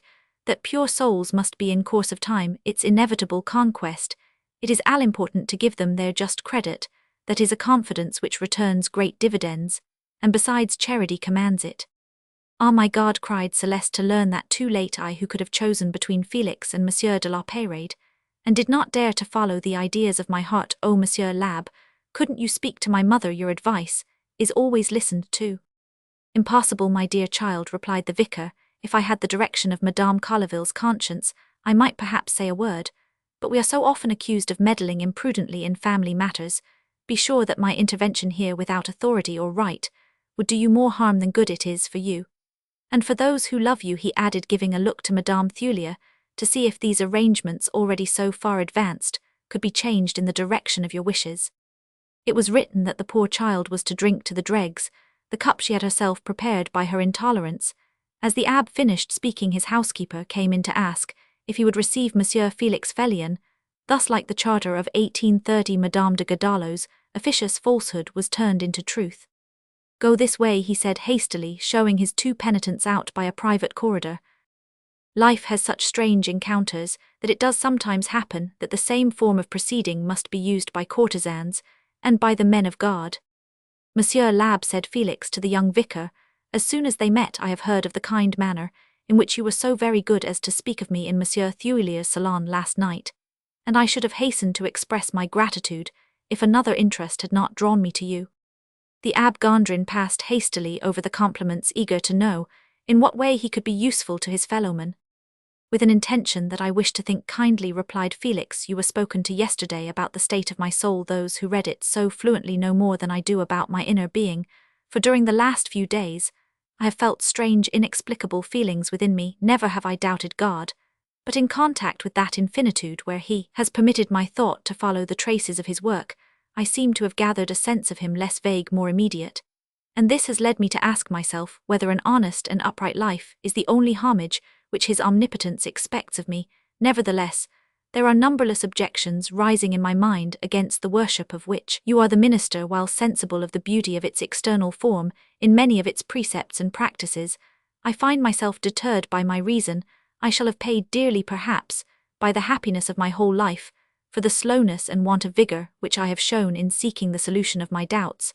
I have now decided to search to the bottom of them. No one so well as you, Monsieur l'Abbe, can help me to solve them. I have come with confidence to lay them before you, to ask you to listen to me, to answer me, and to tell me by what studies I can pursue the search for light. It is a cruelly afflicted soul that appeals to you. Is not that a good ground for the seed of your word? The Abbe Gondrin eagerly protested the joy with which, notwithstanding his own insufficiency, he would undertake to reply to the scruples of conscience in the young savant, after asking him for a place in his friendship, and telling him to come at certain hours for conversation. He asked him to read as a first step the thoughts of Pascal. A natural affinity on the side of science would, he believed, be established between the spirit of Pascal and that of the young mathematician. While this scene was passing, a scene to which the greatness of the interests in question, and the moral and intellectual elevation of the personages concerned in it, gave a character of grandeur which, like all reposeful tranquil aspects, is easier far to comprehend than to reproduce another scene of sharp and bitter discord. That chronic malady of bourgeois households, where the pettiness of minds and passions gives open way to it, was taking place in the Thuilier home. Mounted upon her chair, her hair in disorder, and her face and fingers dirty, Bridget, duster in hand, was cleaning the shelves of the closet, where she was replacing her library of plates, dishes, and saucer-boats, when Flavie came in and accosted her. Bridget, she said, when you have finished what you are about, you had better come down to our apartment, or else I'll send Celeste to you. She seems to me to be inclined to make trouble. In what way? Asked Bridget, continuing to dust. I think she and Madame Thuilier went to see the Abbe Gondrin this morning, and she has been attacking me about Felix Fellien, and talks of him as if he were a god. From that to refusing to marry La Peyrade is but a step. Those cursed skullcaps, said Bridget, they meddle in everything. I didn't want to invite him, but you would insist. Yes, said Flavie, it was proper. Proper, I despise proprieties, cried the old maid. He's a maker of speeches, he said nothing last night that wasn't objectionable. Send Celeste to me, ill settle her. At this instant, a servant announced to Bridget the arrival of a clerk from the office of the new notary chosen, in default of Dupuis, to draw up the contract. Without considering her disorderly appearance, Bridget ordered him to be shown in, but she made him the condescension of descending from her perch, instead of talking from the height of it. Monsieur Thulier said the clerk came to our office this morning to explain to the master the clauses of the contract he has been so good as to entrust to us. But before writing down the stipulations, we are in the habit of obtaining from the lips of each donor a direct expression of his or her intentions. In accordance with this rule, Monsieur Thulier told us that he gives to the bride the reversion at his death of the house he inhabits, which I presume to be this one. Yes, said Bridget, that is the understanding. As for me, I give 300,000 francs a year in the 3% capital and interest, but the bride is married under the dotal system. That is so, said the clerk, consulting his notes. Mademoiselle Bridget 3,000 francs a year now. There is Madame Celeste Thulier, wife of Louis Jerome Thulier, who gives 6,000 in the 3% capital and interest, and 6,000 more at her death. All that is just as if the notary had written it down, said Bridget, but if it is your custom you can see my sister-in-law, they will show you the way. So saying, the old maid ordered the male domestic to take the clerk to Madame Thulier. A moment later the clerk returned, saying there was certainly some misunderstanding, and that Madame Thulier declared she had no intention of making any agreement in favour of the marriage. That's a pretty thing, cried Bridget. Come with me, monsieur. Then like a hurricane she rushed into Madame Thulier's chamber. The latter was pale and trembling. What's this you have told Monsieur that you give nothing to Celeste's dart? Yes, said the slave, declaring insurrection, although in a shaking voice. My intention is to do nothing. Your intention, said Bridget, scarlet with anger, is something new. That is my intention, was all the rebel replied. At least you will give your reasons. The marriage does not please me. Ha, and since when? It is not necessary that monsieur should listen to our discussion, said Madame Thulier. It will not appear in the contract. No wonder you are ashamed of it, said Bridget. The appearance you are making is not very flattering to you, monsieur. She continued, addressing the clerk. It is easier, is it not, to mark out passages in a contract than to add them? The clerk made an affirmative sign. Then put in what you were told to write later. If Madame persists, the clause can be stricken out. The clerk bowed and left the room.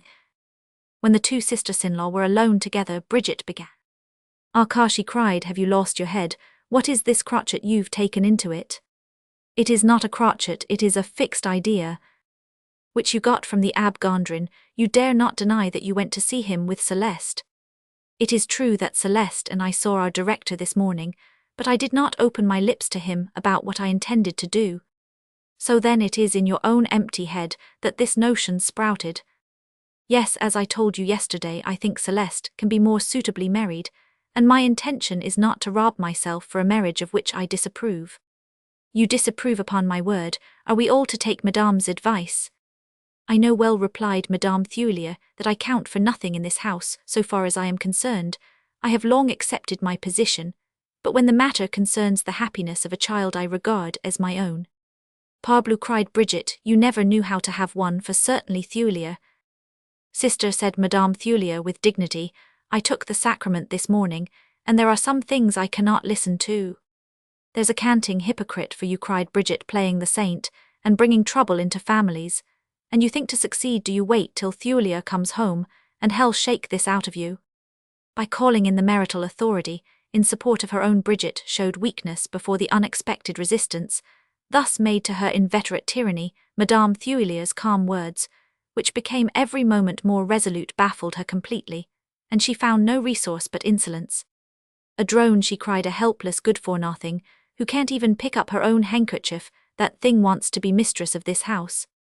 "I wish so little to be its mistress," said Madame Thulier, "that last night I allowed you to silence me after the first words I said in behalf of Celeste, but I am mistress of my own property, and as I believe that Celeste will be wretched in this marriage, I keep it to use as may seem best to me." "Your property indeed," said Bridget with a sneer. "Yes, that which I received from my father and my mother, and which I brought as my dot to Monsieur Thulier." "And pray who invested it, this property, and made it give you 12,000 francs a year?" I have never asked you for any account of it, said Madame Thulier, gently. If it had been lost in the uses you made of it, you would never have heard a single word from me, but it has prospered, and it is just that I should have the benefit. It is not for myself that I reserve it. Perhaps not. If this is the course you take, it is not at all sure that you and I will go out of the same door long. Do you mean that Monsieur Thulier will send me away? He must have reasons for doing that, and thank God I have been a wife above reproach. Viper, hypocrite, heartless creature, cried Bridget, coming to an end of her arguments. Sister, said Madame Thulier, you are in my apartment. Am I, you imbecile, cried the old maid in a paroxysm of anger, if I didn't restrain myself. And she made a gesture both insulting and threatening.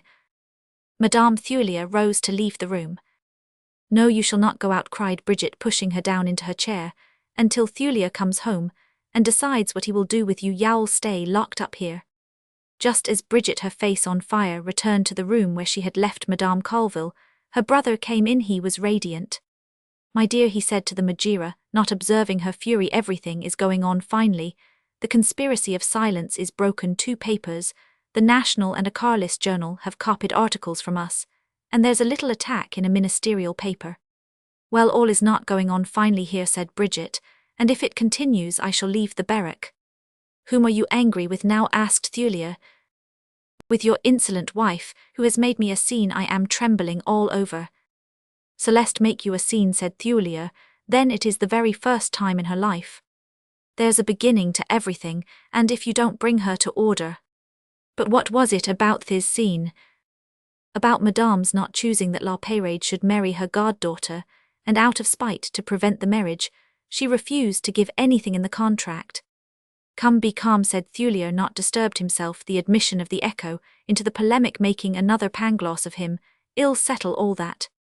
You Flavie, said Bridget, when Thulier had departed to his wife, you will do me the pleasure to go down to your own apartment and tell Mademoiselle Celeste that I don't choose to see her now, because if she made me any irritating answer, I might box her ears. You'll tell her that I don't like conspiracies, that she was left at liberty to choose Monsieur Felion Jr. if she wanted him, and she did not want him, that the matter is now all arranged, and that if she does not wish to see her dot reduced to what you are able to give her, which isn't as much as a bank messenger could carry in his waistcoat pocket.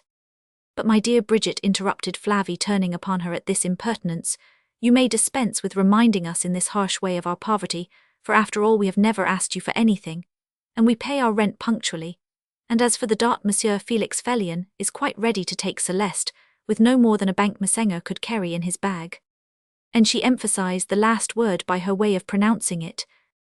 Ha, so you two are going to meddle in this, are you? cried Bridget. Very good, go, and fetch him your Felix. I know, my little woman, that this marriage has never suited you. It is disagreeable to be nothing more than a mother to your son-in-law. Flavie had recovered the coolness she had lost for an instant, and without replying to this speech, she merely shrugged her shoulders. At this moment Thulier returned. His air of beatitude had deserted him. My dear Bridget, he said to his sister, you have a most excellent heart, but at times you are so violent. Ho, said the old maid, am I to be arraigned on this side too? I certainly do not blame you for the cause of the trouble, and I have just rebuked Celeste for her assumption, but there are proper forms that must be kept. Forms? What are you talking about? What forms have I neglected? But my dear friend, to raise your hand against your sister. I raise my hand against that imbecile. What nonsense you talk. And besides, continued Thulier, a woman of Celeste's age can't be kept in prison. Your wife have I put her in prison. You can't deny it, for I found the door of her room double-locked. Parbleu, all this because in my anger at the infamous things she was spitting at me I may have turned the key of the door without intending it. Come, come, said Thulier, these are not proper actions for people of our class. Oh, so it is I who am to blame, is it? Well, my lad, some day you'll remember this, and we shall see how your household will get along when I have stopped taking care of it. You'll always take care of it, said Thulier. Housekeeping is your very life. You will be the first to get over this affair. Well, see about that, said Bridget, after 20 years of devotion, to be treated like the lowest of the low. And rushing to the door, which she slammed after her with violence, she went away. Thulier was not disturbed by this exit. Were you there, Flavie? he asked when the scene took place. No, it happened in Celeste's room. What did she do to her? What I said. Raised her hand to her, and locked her in like a child. Celeste may certainly be rather dull-minded, but there are limits that must not be passed. She is not always pleasant, that good Bridget, said Flavie. She and I have just had a little settle. Oh well, said Thulia, it will all pass off. I want to tell you, my dear Flavie, what fine success we have had this morning. The National quotes 2 whole paragraphs of an article in which there were several sentences of mine. Thulia was again interrupted in the tale of his great political and literary success this time by the entrance of Josephine, the cook.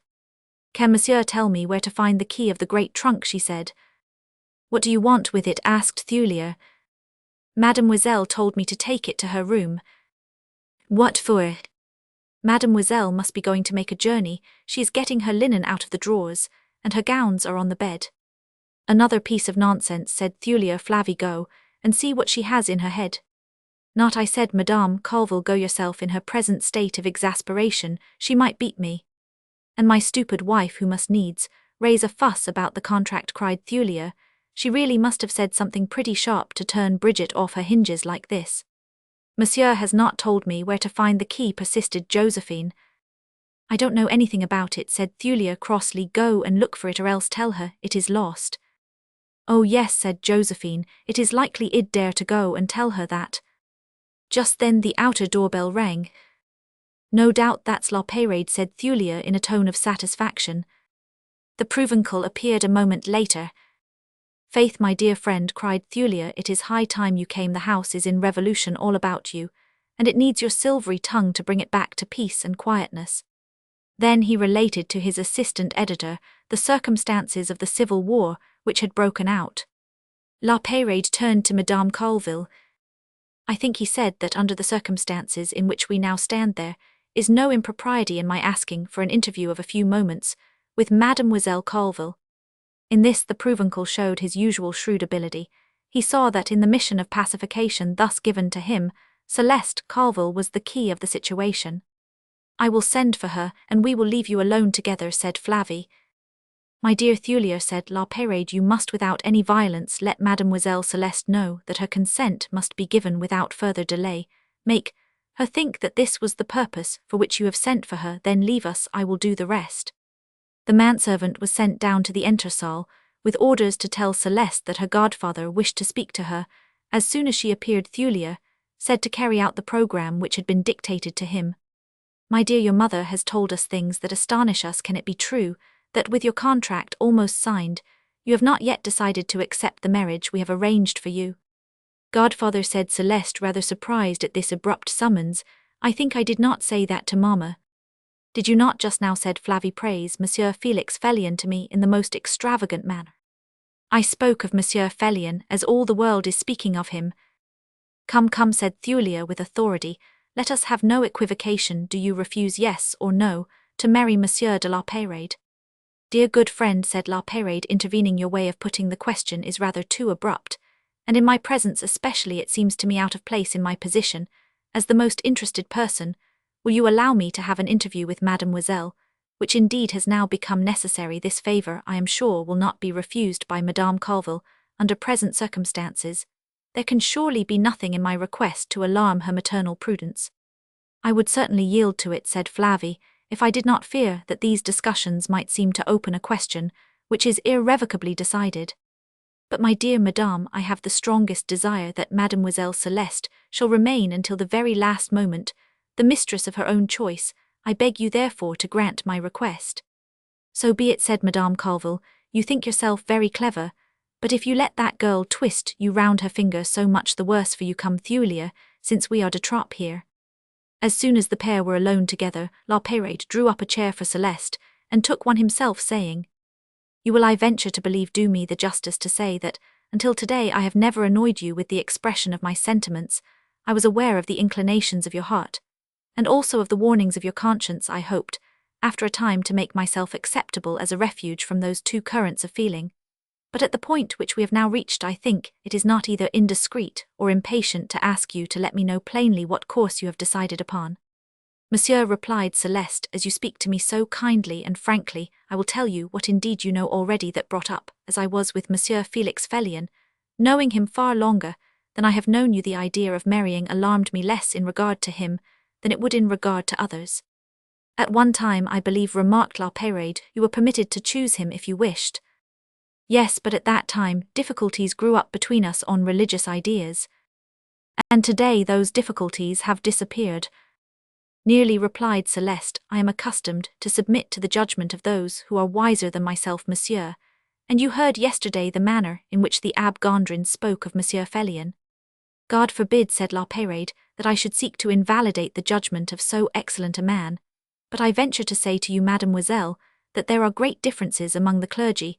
Some are thought too stern, some far too indulgent. Moreover, the Abbé Gondrin is more of a preacher than a casuist. But Monsieur Felix, said Celeste eagerly, seems to wish to fulfill Monsieur Lab's hopes of him, for I know that he went to see him this morning. Ah, said La Peyrade with a touch of irony, so he really decided to go to Pierre Anselmy. But admitting that on the religious side, Monsieur Felion may now become all that you expect of him, have you reflected, mademoiselle, on the great event which has just taken place in his life? Undoubtedly, and that is not a reason to think less of him. No, but it is a reason why he should think more of himself, for the modesty, which was once the chief charm of his nature, he is likely to substitute great assumption. And you must remember, mademoiselle, that he who has discovered one world will want to discover two. You will have the whole firmament for rival. In short, could you ever be happy with a man so entirely devoted to science? You plead your cause with such adroitness, said Celeste smiling, that I think you might be as a lawyer more disquieting than an astronomer. Mademoiselle, said La Peyrade, let us speak seriously. There is another and far more serious aspect to the situation. Do you know that at this moment in this house, and without, I am sure, desiring it, you are the cause of most distressing and regrettable scenes? I, monsieur, said Celeste in a tone of surprise that was mingled with fear. Yes, concerning your godmother. Through the extreme affection that she has for you, she seems to have become another woman for the first time in her life.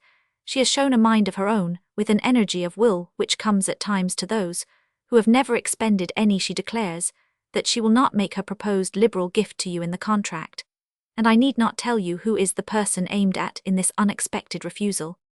But, monsieur, I entreat you to believe that I knew nothing of this idea of my godmother. I know that, said La Peyrade, and the matter itself would be of small importance if Mademoiselle Bridget had not taken this attitude of your godmother, whom she has always found supple to her will, as a personal insult to herself. Very painful explanations, approaching at last to violence, have taken place. Thulia, placed between the hammer and the anvil, has been unable to stop the affair. On the contrary, he has, without intending it, made matters worse, till they have now arrived at such a point that Mademoiselle Bridget is packing her trunks to leave the house. Monsieur, what are you telling me? Cried Celeste, horrified. The truth, and the servants will confirm it to you, for I feel that my revelations are scarcely believable. But it is impossible, impossible, said the poor child, whose agitation increased with every word of the adroit Provençal. I cannot be the cause of such dreadful harm. That is, you did not intend to be, for the harm is done, and I pray heaven it may not be irremediable. But what am I to do, good God? Cried Celeste, wringing her hands. I should answer without hesitation, sacrifice yourself, mademoiselle, if it were not that I should then be forced to play the painful part of victimizer. Monsieur, said Celeste, you interpret ill the resistance that I have made, though in fact I have scarcely expressed it. I have certainly had a preference, but I have never considered myself in the light of a victim, and whatever it is necessary to do to restore peace in this house to which I have brought trouble, I shall do it without repugnance, and even willingly. That would be for me, said La Peyrade humbly, more than I could dare ask for myself. But for the result which we both seek, I must tell you frankly that something more is needed. Madame Thulia has not changed her nature to instantly change back again, on the mere assurance by others of your compliance. It is necessary that she should hear from your own lips that you accede to my suit, and that you do so with eagerness assumed indeed, but sufficiently well assumed to induce her to believe in it. So be it, said Celeste, I shall know how to seem smiling and happy. My godmother, monsieur, has been a mother to me, and for such a mother, what is there that I would not endure? The position was such, and Celeste betrayed so artlessly the depth, and at the same time the absolute determination of her sacrifice, that with any heart at all La Peyrade would have loathed the part he was playing, but Celeste to him was a means of ascent, and provided the ladder can hold you, and hoist you, who would ever ask if it cared to or not? It was therefore decided that Celeste should go to her godmother, and convince her of the mistake she had made in supposing an objection to La Peyrade, which Celeste had never intended to make Madame Thulia's opposition overcome All was once more easy. La Peyrade took upon himself the duty of making peace between the two sisters-in-law, and we can well imagine that he was not at a loss for fine phrases with which to assure the artless girl of the devotion and love which would take from her all regret for the moral compulsion she had now undergone. When Celeste went to her godmother, she found her by no means as difficult to convince as she had expected, to go to the point of rebellion, which Madame Thulier had actually reached. The poor woman, who was acting against her instincts and against her nature, had needed a tension of will that in her was almost superhuman. No sooner had she received the false confidences of her goddaughter than the reaction set in the strength failed her to continue in the path she had taken. She was therefore easily the dupe of the comedy, which Celeste's tender heart was made to play for La Peyrade's benefit.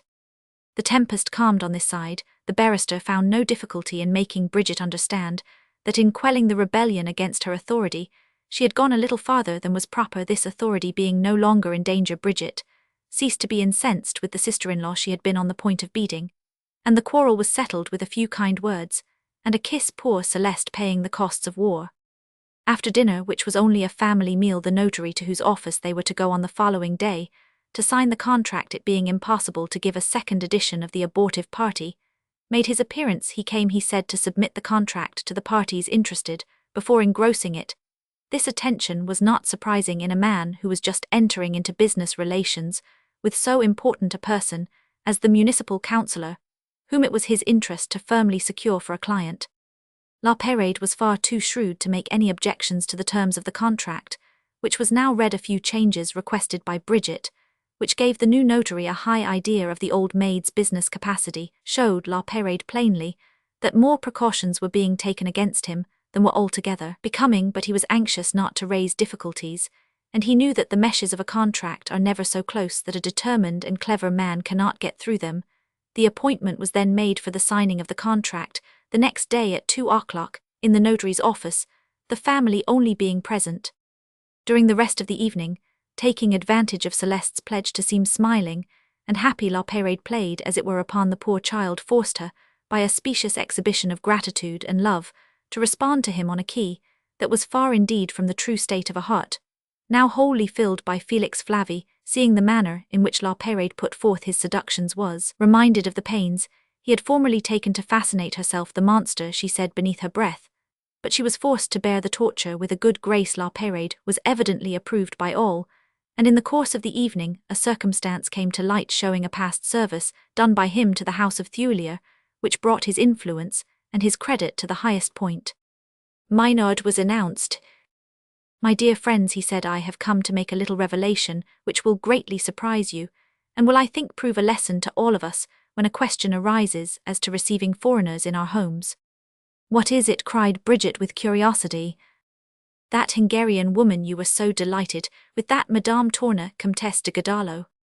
"Well," exclaimed the old maid. "Well," continued Maynard, "she was no better than she should be. You were petting in your house for 2 months, the most impudent of kept women." "Who told you that tale?" asked Bridget, not willing to admit that she had fallen into such a snare. "Oh, it isn't a tale," said the mayor eagerly. "I know the thing myself de visu." "Dear me, do you frequent such women?" said Bridget, resuming the offensive. "That's a pretty thing. What would Zélie say if she knew it?" "In the discharge of my duties," said Maynard, stiffly provoked at this reception of his news, "I have seen your friend Madame de Godallo in company with others of her class." "How do you know it was she, if you only saw her?" demanded Bridget. The wily Provencal was not the man to lose an occasion that fell to him ready-made. "Monsieur le Maire is not mistaken," he said with decision. "Tynes, so you know her too," said Bridget, "and you let us consort with such vermin." "No," said La Peyrade, "on the contrary, without scandal, without saying a word to anyone, I removed her from your house. You remember how suddenly the woman left it. It was I who compelled her to do so. Having discovered what she was, I gave her 2 days to leave the premises, threatening her in case she hesitated to tell you all." "My dear Theodose," said Thulier, pressing his hand, "you acted with as much prudence as decision. This is one more obligation that we owe to you." "You see, mademoiselle," said La Peyrade, addressing Celeste, "the strange protectress whom a friend of yours selected." "Thank God," said Madame Thulier, "Felix Felion is above such vile things." "Ah, car Papa Maynard, well, keep quiet about all this. Silence is the word. Will you take a cup of tea?" "Willingly," replied Maynard. Celeste said the old maid ring for Henry, and tell him to put the large kettle on the fire. Though the visit to the notary was not to be made till 2 in the afternoon, Bridget began early in the morning of the next day what Thulia called her rampage, a popular term which expresses that turbulent, nagging, irritating activity which La Fontaine has described so well in his fable of the old woman, and her servants. Bridget declared that if you didn't take time by the forelock no one would be ready. She prevented Thulia from going to his office, insisting that if he once got off she never should see him again. She plagued Josephine the cook about hurrying the breakfast, and in spite of what had happened the day before, she scarcely restrained herself from nagging at Madame Thulia, who did not enter as she thought she should have done into her favourite maxim, better be early than late. Presently down she went to the Collivilles to make the same disturbance, and there she put her veto on the costume far too elegant which Flavie meditated wearing, and told Celeste the hat and gown she wished her to appear in as for Colville, who could not, he declared, stay away all the morning from his official duties. She compelled him to put on his dress suit before he went out, made him set his watch by hers, and warned him that if he was late no one would wait for him. The amusing part of it was that Bridget herself, after driving every one at the point of the bayonet, came very near being late herself under pretext of aiding others, independently of minding her own business, which for worlds she would never have spared herself. She had put her fingers and eyes into so many things that they ended by overwhelming her. However, she ascribed the delay in which she was almost caught to the hairdresser whom she had sent for to make on this extraordinary occasion what she called her part, that artist having unadvisedly dressed her hair in the fashion he was compelled, after she had looked at herself in the glass, to do his work over again, and conform to the usual style of his client, which consisted chiefly in never being done at all, a method that gave her head a general air of what is vulgarly called a cross cat. About 1:30 La Peyrade, Thulia, Colville, Madame Thulia, and Celeste were assembled in the salon. Flavie joined them soon after, fastening her bracelets as she came along to avoid a rebuff, and having the satisfaction of knowing that she was ready before Bridget, as, for the latter, already furious at finding herself late, she had another cause for exasperation. The event of the day seemed to require a corset, a refinement which she usually discarded. The unfortunate maid, whose duty it was to lace her, and to discover the exact point to which she was willing to be drawn in alone, knew the terrors and storms of a corset day. "I'd rather," said the girl, "lace the obelisk. I know it would lend itself to being laced better than she does, and anyhow it couldn't be bad-tongued." While the party in the salon were amusing themselves under their breaths at the flagrante delicto of unpunctuality in which Queen Elizabeth was caught, the porter entered, and gave to Thulia a sealed package addressed to Monsieur Thulia, director of the Echo de la Beaver, in haste. Thulia opened the envelope, and found within a copy of a ministerial journal, which had hitherto shown itself discourteous to the new paper, by refusing the exchange which all periodicals usually make very willingly with one another. Puzzled by the fact of this missive being sent to his own house, and not to the office of the Echo, Thulia hastily opened the sheet, and read with what emotion the reader may conceive the following article, commended to his notice by a circle in red ink.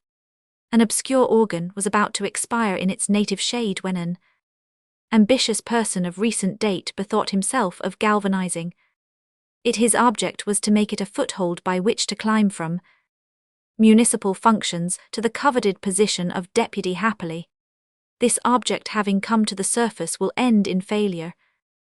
Electors will certainly not be inveigled by so wily a manner of advancing self-interests, and when the proper time arrives, if ridicule has not already done justice on this absurd candidacy, we shall ourselves prove to the pretender that to aspire to the distinguished honor of representing the nation, something more is required than the money to buy a paper and pay an underling to put into good French the horrible diction of his articles and pamphlets. We confine ourselves today to this limited notice, but our readers may be sure that we shall keep them informed about this electoral comedy, if indeed the parties concerned have the melancholy courage to go on with it. Thulia read twice over this sudden declaration of war, which was far from leaving him calm and impassible. Then, taking La Peyrade aside, he said to him, "Read that, it is serious." "Well," said La Peyrade, after reading the article. "Well, how well?" exclaimed Thulia. "I mean, what do you find so serious in that?" "What do I find so serious?" repeated Thulia. I don't think anything could be more insulting to me. You can't doubt, said La Peyrade, that the virtuous Cerizet is at the bottom of it. He has thrown this firecracker between your legs by way of revenge. Cerizet, or anybody else who wrote that diatribe, is an insolent fellow, cried Thulia, getting angry, and the matter shall not rest there. For my part, said La Peyrade, I advise you to make no reply. You are not named, though of course the attack is aimed at you, but you ought to let our adversary commit himself farther. When the right moment comes, well, rap him over the knuckles. No, said Thulia, I won't stay quiet 1 minute under such an insult. The devil, said the barrister, what a sensitive epidermis do reflect, my dear fellow, that you have made yourself a candidate, and a journalist, and therefore you really must harden yourself better than that. My good friend, it is a principle of mine, not to let anybody step on my toes. Besides, they say themselves, they are going on with this thing, therefore it is absolutely necessary to cut short such impertinence. But do consider, said La Peyrade, certainly in journalism, as in candidacy, a hot temper has its uses. A man makes himself respected and stops attacks. Just so, said Thulia, Principes, abstain not today because we haven't the time, but tomorrow I shall carry that paper into court. Into court, echoed La Peyrade. You surely wouldn't go to law in such a matter as this in the first place. There is nothing to proceed upon. You are not named, nor the paper either. And besides, it is a pitiable business going to law. You'll look like a boy who has been fighting and got the worst of it, and runs to complain to his mamma now.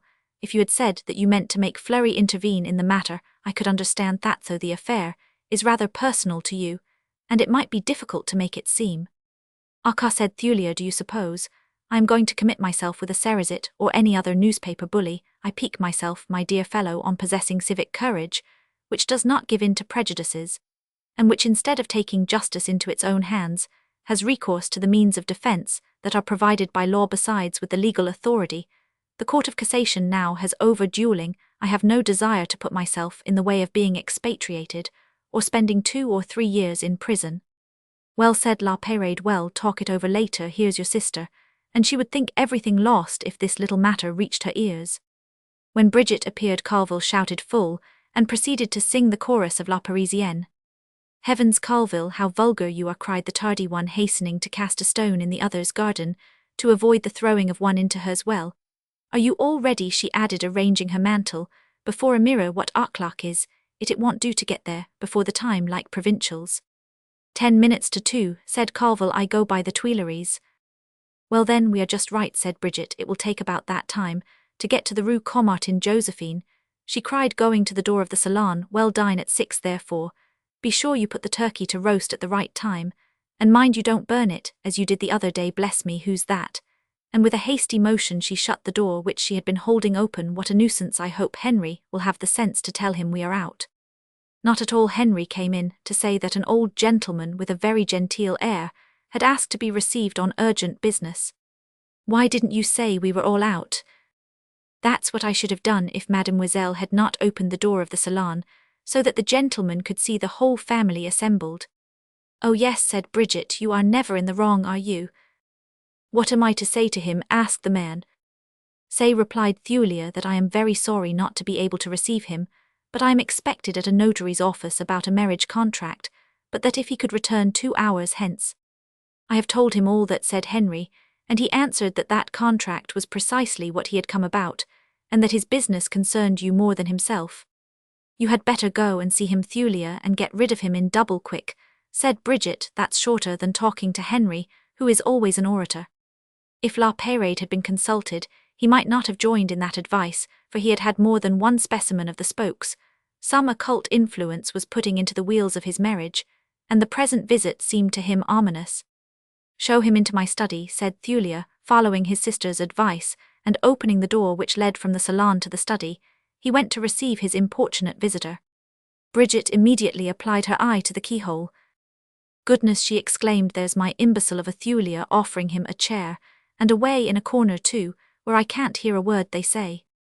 La Peyrade was walking about the room with an inward agitation, covered by an appearance of great indifference. He even went up to the 3 women, and made a few lover-like speeches to Celeste, who received them with a smiling, happy air, in keeping with the role she was playing as, for Colville, he was killing the time by composing an anagram on the 6 words of Le Journal. L'Echo de la Beaver, for which he had found the following version little reassuring, as far as it went for the prospects of that newspaper Odieco Giorni, La Bevue Real, but, as the final E was lacking to complete the last word, the work was not altogether as satisfactory as it should have been. "He's taking snuff," said Bridget, her eye still glued to the keyhole. "His gold snuff-box beats Maynard's though. Perhaps it is only silver gilt," she added reflectively. "He's doing the talking and Thulia is sitting there listening to him like a buzzard. I shall go in and tell them they can't keep ladies waiting that way." But just as she put her hand on the lock, she heard Thulia's visitor raise his voice, and that made her look through the keyhole again. "He is standing up, he's going," she said with satisfaction. But a moment later, she saw she had made a mistake. The little old man had only left his chair to walk up and down the room, and continue the conversation with greater freedom. "My gracious, I shall certainly go in," she said, "and tell Thulia we are going without him, and he can follow us." So saying, the old maid gave 2 little sharp and very imperious raps on the door, after which she resolutely entered the study. La Peyrade, goaded by anxiety, had the bad taste to look through the keyhole himself at what was happening instantly. He thought he recognized the small old man he had seen under the name of the commander on that memorable morning, when he had waited for Madame de Godallo. Then he saw Thulia addressing his sister with impatience, and with gestures of authority altogether out of his usual habits of deference and submission. "It seems," said Bridget, re-entering the salon, "that Thulia finds some great interest in that creature's talk, for he ordered me bluntly to leave them, though the little old fellow did say rather civilly that they would soon be through. But Jerome added, mind you are to wait for me really, since he has taken to making newspapers. I don't know him, he has set up an air as if he were leading the world with his wand." "I am very much afraid he is being entangled by some adventurer," said La Peyrade. "I am pretty sure I saw that old man at Madame de Godallo's. The day I went to warn her off the premises. He must be of the same stripe." "Why didn't you tell me?" cried Bridget. "I'd have asked him for news of the Countess, and let him see we knew what we knew of his Hungarian." Just then the sound of moving chairs was heard, and Bridget darted back to the keyhole. "Yes," she said, "he is really going, and Thulia is bowing him out respectfully." As Thulia did not immediately return, Carville had time to go to the window and exclaim at seeing the little old gentleman driving away in an elegant coupe, of which the reader has already heard. "The deuce," cried Carville, "what an ornate livery! If he is an adventurer, he is a number 1. At last Thulia re-entered the room, his face full of care, his manner extremely grave. "My dear La Peyrade, he said you did not tell us that another proposal of marriage had been seriously considered by you." "Yes, I did. I told you that a very rich heiress had been offered to me, but that my inclinations were here, and that I had not given any encouragement to the affair. Consequently, of course, there was no serious engagement." "Well, I think you do wrong to treat that proposal so lightly." "What do you mean to say in presence of these ladies? That you blame me for remaining faithful to my first desires and our old engagement?" "My friend, the conversation that I have just had has been a most instructive one to me, and when you know what I know, with other details personal to yourself, which will be confided to you, I think that you will enter into my ideas. One thing is certain, we shall not go to the notary today, and as for you, the best thing that you can do is to go without delay to Monsieur Duportel." "That name again, it pursues me like a remorse," exclaimed La Peyrade. "Yes, go at once, he is awaiting you. It is an indispensable preliminary, before we can go any farther, when you have seen that excellent man, and heard what he has to say to Yowell. Then if you persist in claiming Celeste's hand, we might perhaps carry out our plans. Until then we shall take no steps in the matter." "But my poor Thulia," said Bridget, "you have let yourself be gammoned by a rascal. That man belongs to the Godallo set." "Madame de Godallo," replied Thulia, "is not at all what you suppose her to be, and the best thing this house can do is never to say one word about her, either good or evil. As for La Peyrade, as this is not the first time he has been requested to go and see Monsieur Duportel, I am surprised that he hesitates to do so." "Ah, car," said Bridget, "that little old man has completely befooled you. I tell you that that little old man is all that he appears to be. He wears 7 crosses, he drives in a splendid equipage, and he has told me things that have overwhelmed me with astonishment. Well, perhaps he's a fortunatello like Madame Fontaine, who managed once upon a time to upset me when Madame Maynard and I, just to amuse ourselves, went to consult her." "Well, if he is not a sorcerer, he certainly has a very long arm," said Thulia, "and I think a man would suffer for it if he didn't respect his advice. As for you, Bridget, he saw you only for a minute, but he told me your whole character. He said you were a masterful woman born to command. The fact is, said Bridget, licking her chops at this compliment like a cat drinking cream, he has a very well-bred air, that little old fellow. You take my advice, my dear, she said, turning to La Peyrade. If such a very bigwig as that wants you to do so, go and see this Du Portal, whoever he is, that it seems to me won't bind you to anything. You are right, Bridget, said Colville. As for me, I'd follow up all the portals or porters or portents, for the matter of that, if they ask me to. The scene was beginning to resemble that in The Barber of Seville, where everybody tells Basil to go to bed for he certainly has a fever. La Peyrade thus prodded picked up his hat in some ill humour, and went where his destiny called him, quo sua fata vocabant. Chapter Roman 15 At Du Portals. On reaching the Rue Honore, Chevalier La Peyrade felt a doubt. The dilapidated appearance of the house to which he was summoned made him think he had mistaken the number. It seemed to him that a person of Monsieur Du Portal's evident importance could not inhabit such a place. It was therefore with some hesitation that he accosted Sieur Perique the porter, but no sooner had he entered the antechamber of the apartment pointed out to him than the excellent deportment of Bruno the old valet, and the extremely comfortable appearance of the furniture and other appointments, made him see that he was probably in the right place. Introduced at once, as soon as he had given his name, into the study of the master of the house, his surprise was great when he found himself in presence of the commander, so called the friend of Madame de Godallo, and the little old man he had seen half an hour earlier with Thulier. At last, said Du Portal, rising and offering La Peyrade a chair, at last we meet, my refractory friend.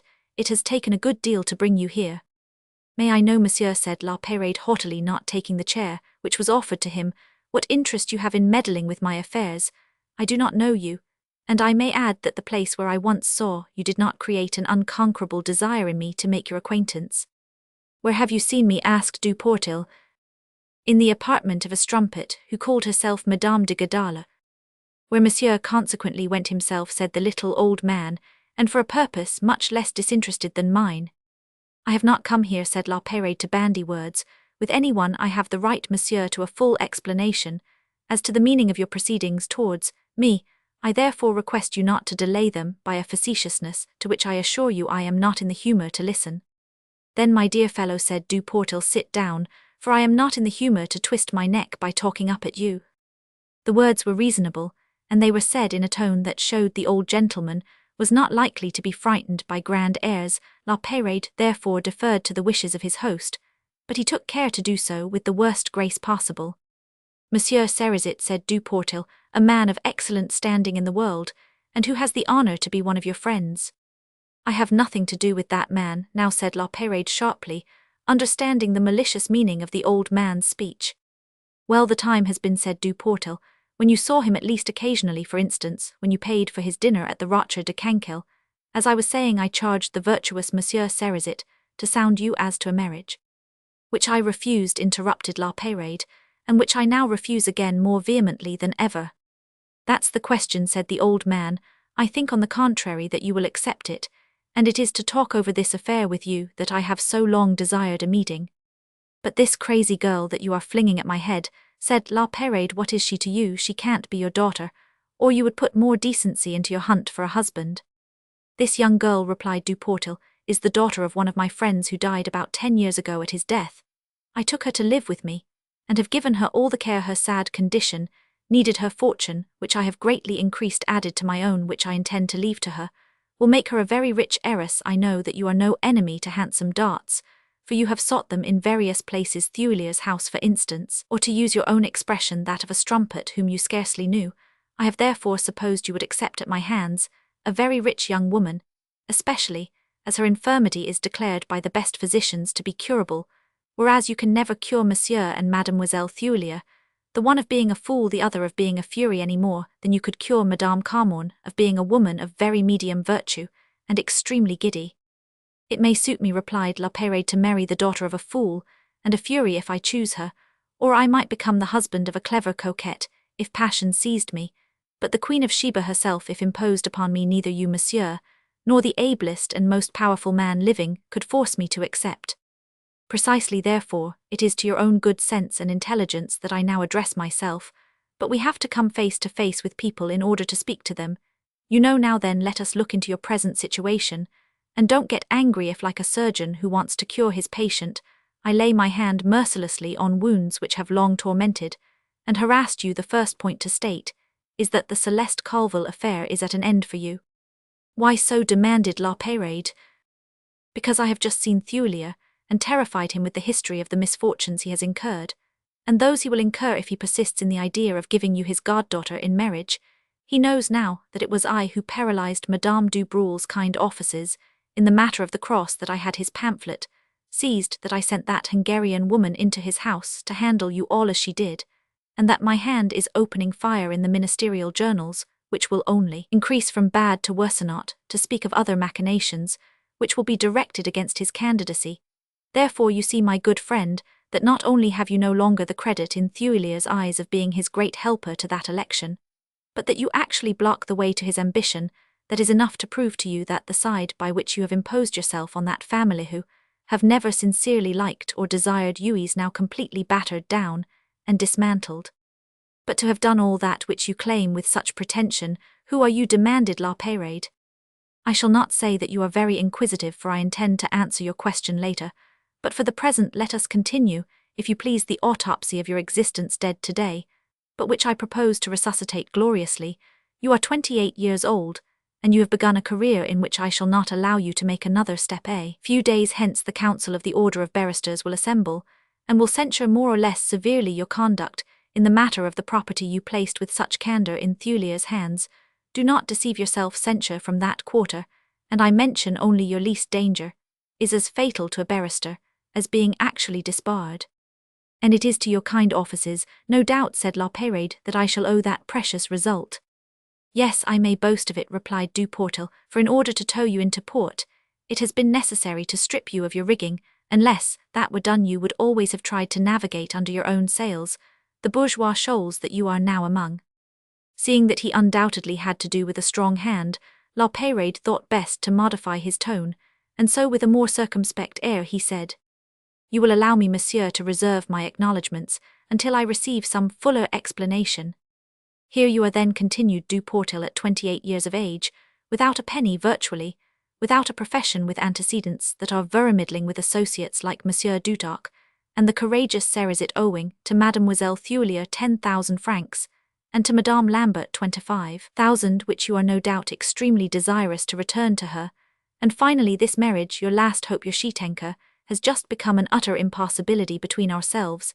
If I have something reasonable to propose to you, do you not think that you had much better place yourself at my disposal? I have time enough to prove that your opinion is mistaken, returned La Peyrade, and I shall not form any resolutions so long as the designs you choose to have upon me are not more fully explained. You were spoken to at my instigation about a marriage, resumed Du Portel. This marriage, as I think, is closely connected with a past existence from which a certain hereditary or family duty has devolved upon you. Do you know what that uncle of yours to whom you applied in 1829 was doing in Paris in your family? He was thought to be a millionaire, and dying suddenly, you remember, before you got to him. He did not leave enough for his burial. A pauper's grave was all that remained to him. Did you know him? Asked La Peyrade. He was my oldest and dearest friend, replied Du Portel. If that is so, said La Peyrade hastily, a sum of 2,000 francs, which I received on my arrival in Paris from some unknown source, came from me, replied Du Portel, unfortunately engaged at the time in a rush of important affairs, which you shall hear of later. I could not immediately follow up the benevolent interest I felt in you for your uncle's sake. This explains why I left you in the straw of a garret, where you came like a meddler to that maturity of ruin, which brought you under the hand of a Dudarc and a Cerizet. I am none the less grateful to you, monsieur, said La Peyrade, and if I had known you were that generous protector, whom I was never able to discover, I should have been the first to seek occasion to meet you, and to thank you. A truce to compliments, said Du Portel, and to come at once to the serious side of our present conference. What should you say if I told you that this uncle whose protection and assistance you came to Paris to obtain was an agent of that occult power which has always been the theme of feeble ridicule and the object of silly prejudice? I do not seize your meaning, said La Peyrade with uneasy curiosity. May I ask you to be more precise? For example, I will suppose, continued Du Portel, that your uncle, if still living, were to say to you today, You are seeking fortune and influence, my good nephew, you want to rise above the crowd, and to play your part in all the great events of your time you want employment for a keen active mind full of resources, and slightly inclined to intrigue. In short, you long to exert in some upper and elegant sphere that force of will and subtlety, which at present you are wasting in the silly and useless manipulation of the most barren and tough-skinned animal on earth, to wit a bourgeois. Well, then lower your head, my fine nephew, enter with me through the little door which I will open to you. It gives admittance to a great house often maligned, but better far than its reputation. That threshold once crossed, you can rise to the height of your natural genius, whatever its spark may be. Statesmen, kings, even will admit you to their most secret thoughts. You will be their occult collaborator, and none of the joys which money and the highest powers can bestow upon a man will be lacking to you. But monsieur, objected La Peyrade, without venturing to understand you, I must remark that my uncle died so poor. You tell me that public charity buried him. Your uncle, replied Duportel, was a man of rare talent, but he had a certain weak side in his nature, which compromised his career. He was eager for pleasure, a spendthrift, thoughtless for the future. He wanted also to taste those joys that are meant for the common run of men, but which for great exceptional vocations are the worst of snares and impediments. I mean the joys of family. He had a daughter whom he madly loved, and it was through her that his terrible enemies opened a breach in his life, and prepared the horrible catastrophe that ended it. Is that an encouragement to enter this shady path, where you say he might have asked me to follow him? But if I myself, said Duportel, should offer to guide you in it, what then? You, monsieur, said La Peyrade in stupefaction.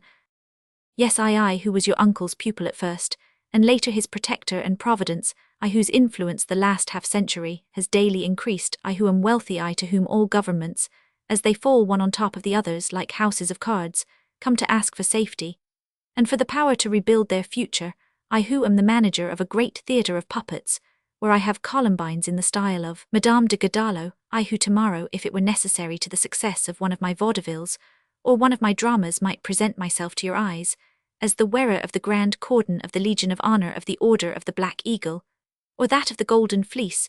Do you wish to know why neither you nor I will die a violent death like your uncle, and also why more fortunate than contemporaneous kings I can transmit my scepter to the successor whom I myself may choose, because like you, my young friend, in spite of your southern appearance, I was cold, profoundly calculating, never tempted to lose my time on trifles at the outskirts, because heat, when I was led by force of circumstances to employ it, never went below the surface.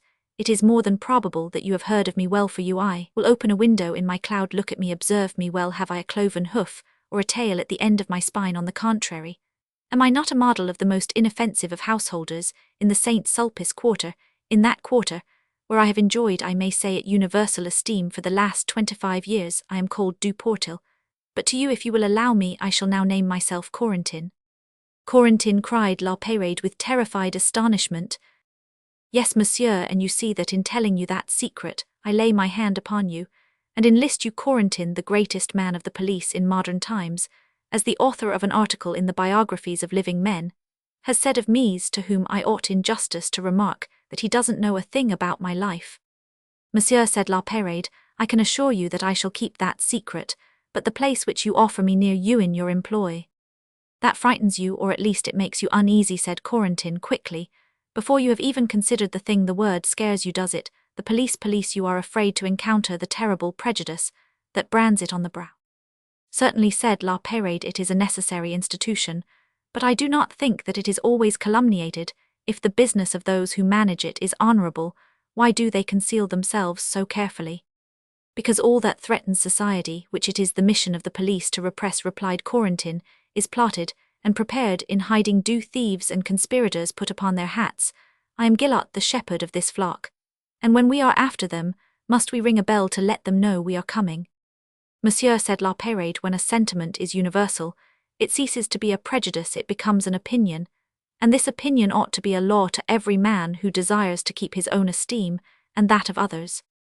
And when you robbed that notary to enrich the Thuiliers for your own advantage, said Corentin, did you keep your own esteem and that of the Council of Barristers?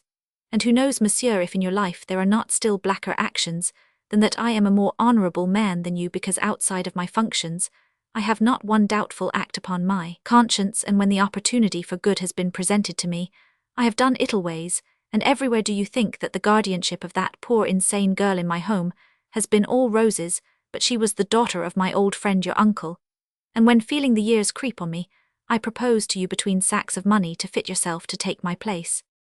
What, cried La Peyrade, is that girl my uncle's daughter? Yes, the girl I wish you to marry is the daughter of your uncle Peyradefer.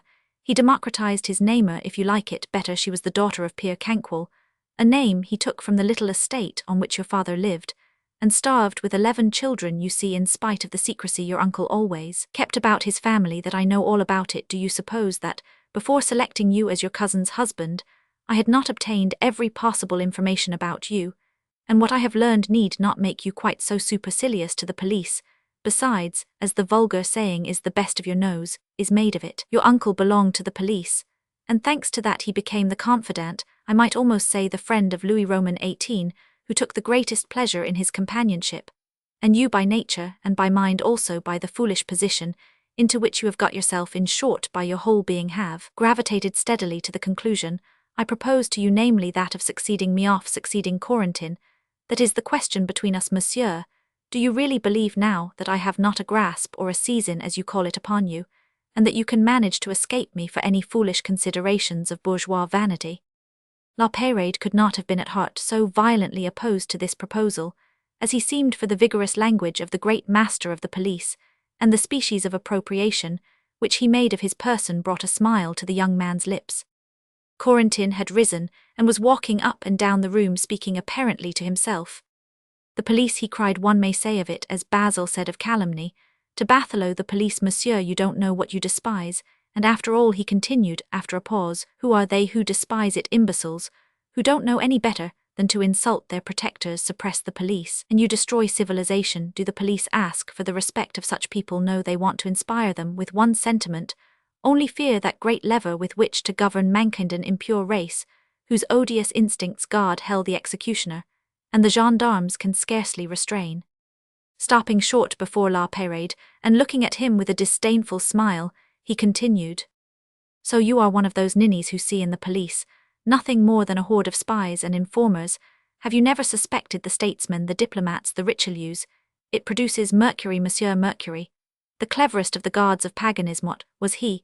But the police incarnate. It is true that he was also the guard of thieves. We are better than he, for we don't allow that junction of forces. And yet, said La Peyrade, Vautrin, or I should say Jacques Carlin, the famous chief of the detective police. Yes, but that's in the lower ranks, replied Corentin, resuming his walk.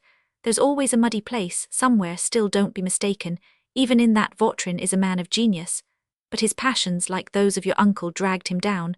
But go up higher, for there lies the whole question, namely the rung of the ladder on which a man has wits enough to perch. Take the prefect, for instance, that honoured minister, flattered and respected.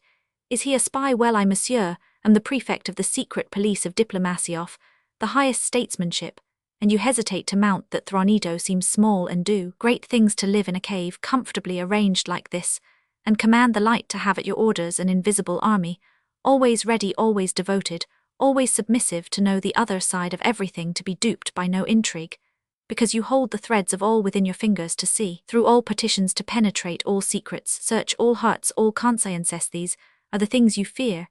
And yet you were not afraid to go and wallow in a Thulier bog. You, a thoroughbred, allowed yourself to be harnessed to a hackney coach, to the ignoble business of electing that parvenu bourgeois.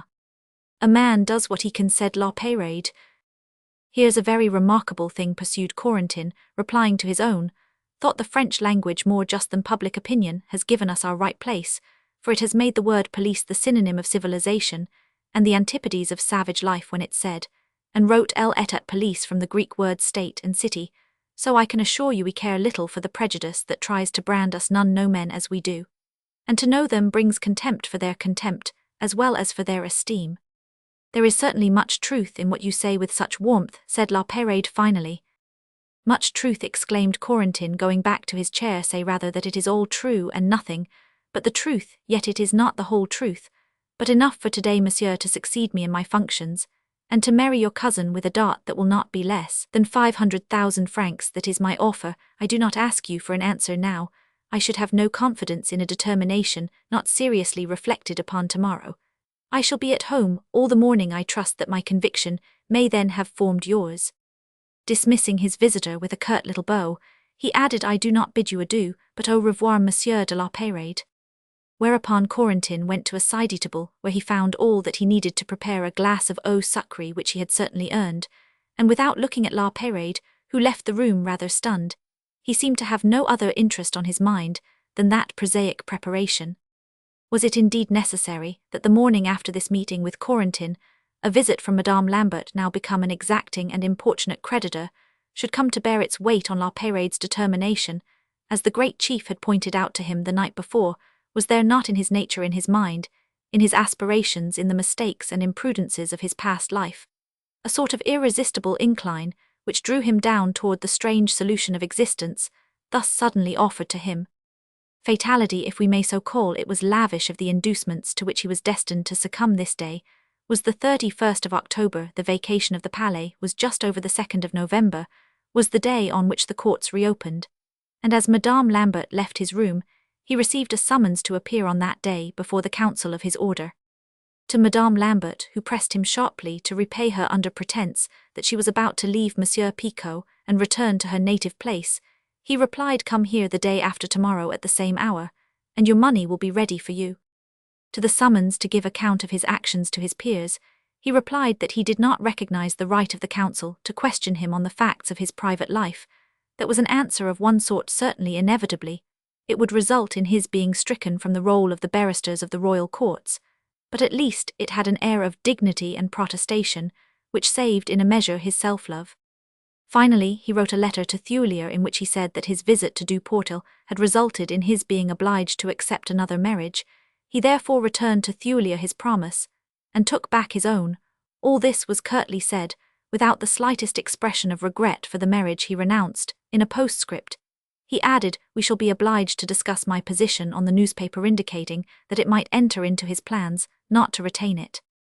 He was careful to make a copy of this letter, and an hour later, when in Corentin's study he was questioned as to the result of his night's reflections, he gave that great general for all answer the matrimonial resignation he had just dispatched. "That will do," said Corentin, "but as for your position on the newspaper, you may perhaps have to keep it for a time. The candidacy of that fool interferes with the plans of the government, and we must manage in some way to trip up the heels of the municipal councillor. In your position as editor-in-chief, you may find a chance to do it, and I think your conscience won't kick at the mission." "No, indeed," said La Peyrade, "the thought of the humiliations to which I have been so long subjected will make it a precious joy to lash that bourgeois brood." "Take care," said Corentin, "you are young, and you must watch against those revengeful emotions in our austere profession. We love nothing, and we hate nothing. Men are to us mere pawns of wood or ivory, according to their quality with which we play our game. We are like the blade that cuts what is given it to cut, but careful only to be delicately sharpened, wishes neither harm nor good to anyone. Now, let us speak of your cousin, to whom I suppose you have some curiosity to be presented." La Peyrade was not obliged to pretend to eagerness that which he felt was genuine. "Lydie de La Peyrade," said Corentin, "is nearly 30, but her innocence, joined to a gentle form of insanity, has kept her apart from all those passions, ideas, and impressions which use up life, and has, if I may say so, embalmed her in a sort of eternal youth. You would not think her more than 20. She is fair and slender. Her face, which is very delicate, is especially remarkable for an expression of angelic sweetness. Deprived of her full reason by a terrible catastrophe, her monomania has something touching about it. She always carries in her arms or keeps beside her a bundle of linen, which she nurses and cares for as though it were a sick child, and excepting Bruno and myself, whom she recognizes, she thinks all other men are doctors whom she consults about the child, and to whom she listens as oracles. A crisis which lately happened in her malady has convinced Horace Bianchon, that prince of science, that if the reality could be substituted for this long delusion of motherhood, her reason would assert itself. It is surely a worthy task to bring back light to a soul in which it is scarcely veiled, and the existing bond of relationship has seemed to me to point you out as specially designated to effect this cure, the success of which Bianchon and 2 other eminent doctors who have consulted with him declare to be beyond a doubt. Now, I will take you to Lydie's presence. Remember to play the part of doctor, for the only thing that makes her lose her customary serenity is not to enter into her notion of medical consultation." After crossing several rooms, Corentin was on the point of taking La Peyrade into that usually occupied by Lydie when employed in cradling or dandling her imaginary child, when suddenly they were stopped by the sound of 2 or 3 chords, struck by the hand of a master, on a piano of the finest sonority. "What is that?" asked La Peyrade. "That is Lydie," replied Corentin, with what might be called an expression of paternal pride. "She is an admirable musician, and though she no longer writes down as in the days when her mind was clear her delightful melodies, she often improvises them in a way that moves me to the soul of Corentin," added the old man smiling, "is not that the finest praise I can bestow upon her, but suppose we sit down here and listen to her. If we go in, the concert will cease, and the medical consultation begin." La Peyrade was amazed as he listened to an improvisation in which the rare union of inspiration and science opened to his impressionable nature a source of emotions as deep as they were unexpected. Corentin watched the surprise which from moment to moment the provencal expressed by admiring exclamations. "Hein, how she plays," said the old man. Liszt himself hasn't a firmer touch. To a very quick scherzo, the performer now added the first notes of an adagio. "She is going to sing," said Corentin, recognizing the air. "Does she sing too?" asked La Peyrade. "Like Pasta, like Malibran, but hush, listen to her." After a few opening bars in arpeggio, a vibrant voice resounded, the tones of which appeared to stir the provencal to the depths of his being. "How the music moves you," said Corentin. "You were undoubtedly made for each other." "My God, the same air, the same voice." "Have you already met Lydie somewhere?" asked the great master of the police. "I don't know, I think not," answered La Peyrade in a stammering voice. "In any case, it was long ago, but that voice, I think." "Let us go in," said Corentin. Opening the door abruptly, he entered, pulling the young man after him. Sitting with her back to the door, and prevented by the sound of the piano from hearing what happened behind her, Lydie did not notice their entrance. "Now have you any remembrance of her?" said Corentin. La Peyrade advanced a step, and no sooner had he caught a glimpse of the girl's profile than he threw up his hands above his head, striking them together. "It is she," he cried. Hearing his cry, Lydie turned round, and fixing her attention on Corentin, she said, "How naughty and troublesome you are to come and disturb me. You know very well I don't like to be listened to." But she added, catching sight of La Peyrade's black coat, "You have brought the doctor. That is very kind of you. I was just going to ask you to send for him. The baby has done nothing but cry since morning. I was singing to put her to sleep, but nothing can do that." And she ran to fetch what she called her child from a corner of the room, where with 2 chairs laid on their backs, and the cushions of the sofa she had constructed a sort of cradle. As she went towards La Peyrade, carrying her precious bundle, with one hand with the other, she was arranging the imaginary cap of her little darling, having no eyes, except for the sad creation of her disordered brain. Step by step, as she advanced, La Peyrade, pale, trembling, and with staring eyes, retreated backwards, until he struck against a seat into which, losing his equilibrium, he fell. A man of Corentin's power and experience, and who moreover knew to its slightest detail the horrible drama in which Lydie had lost her reason, had already of course taken in the situation, but it suited his purpose and his ideas to allow the clear light of evidence to pierce this darkness. "Look, doctor," said Lydie, unfastening the bundle, and putting the pins in her mouth as she did so, "don't you see that she is growing thinner every day?" La Peyrade could not answer. He kept his handkerchief over his face, and his breath came so fast from his chest that he was totally unable to utter a word. Then, with one of those gestures of feverish impatience to which her mental state predisposed her, she exclaimed hastily, "But look at her, doctor, look," taking his arm violently and forcing him to show his features. "My God," she cried when she had looked him in the face. Letting fall the linen bundle in her arms, she threw herself hastily backwards, and her eyes grew haggard, passing her white hands rapidly over her forehead, and through her hair, tossing it into disorder. She seemed to be making an effort to obtain from her memory some dormant recollection. Then, like a frightened mare, which comes to smell an object that has given it a momentary terror, she approached La Peyrade, slowly stooping to look into his face, which he kept lowered, while in the midst of a silence inexpressible, she examined him steadily for several seconds. Suddenly, a terrible cry escaped her breast.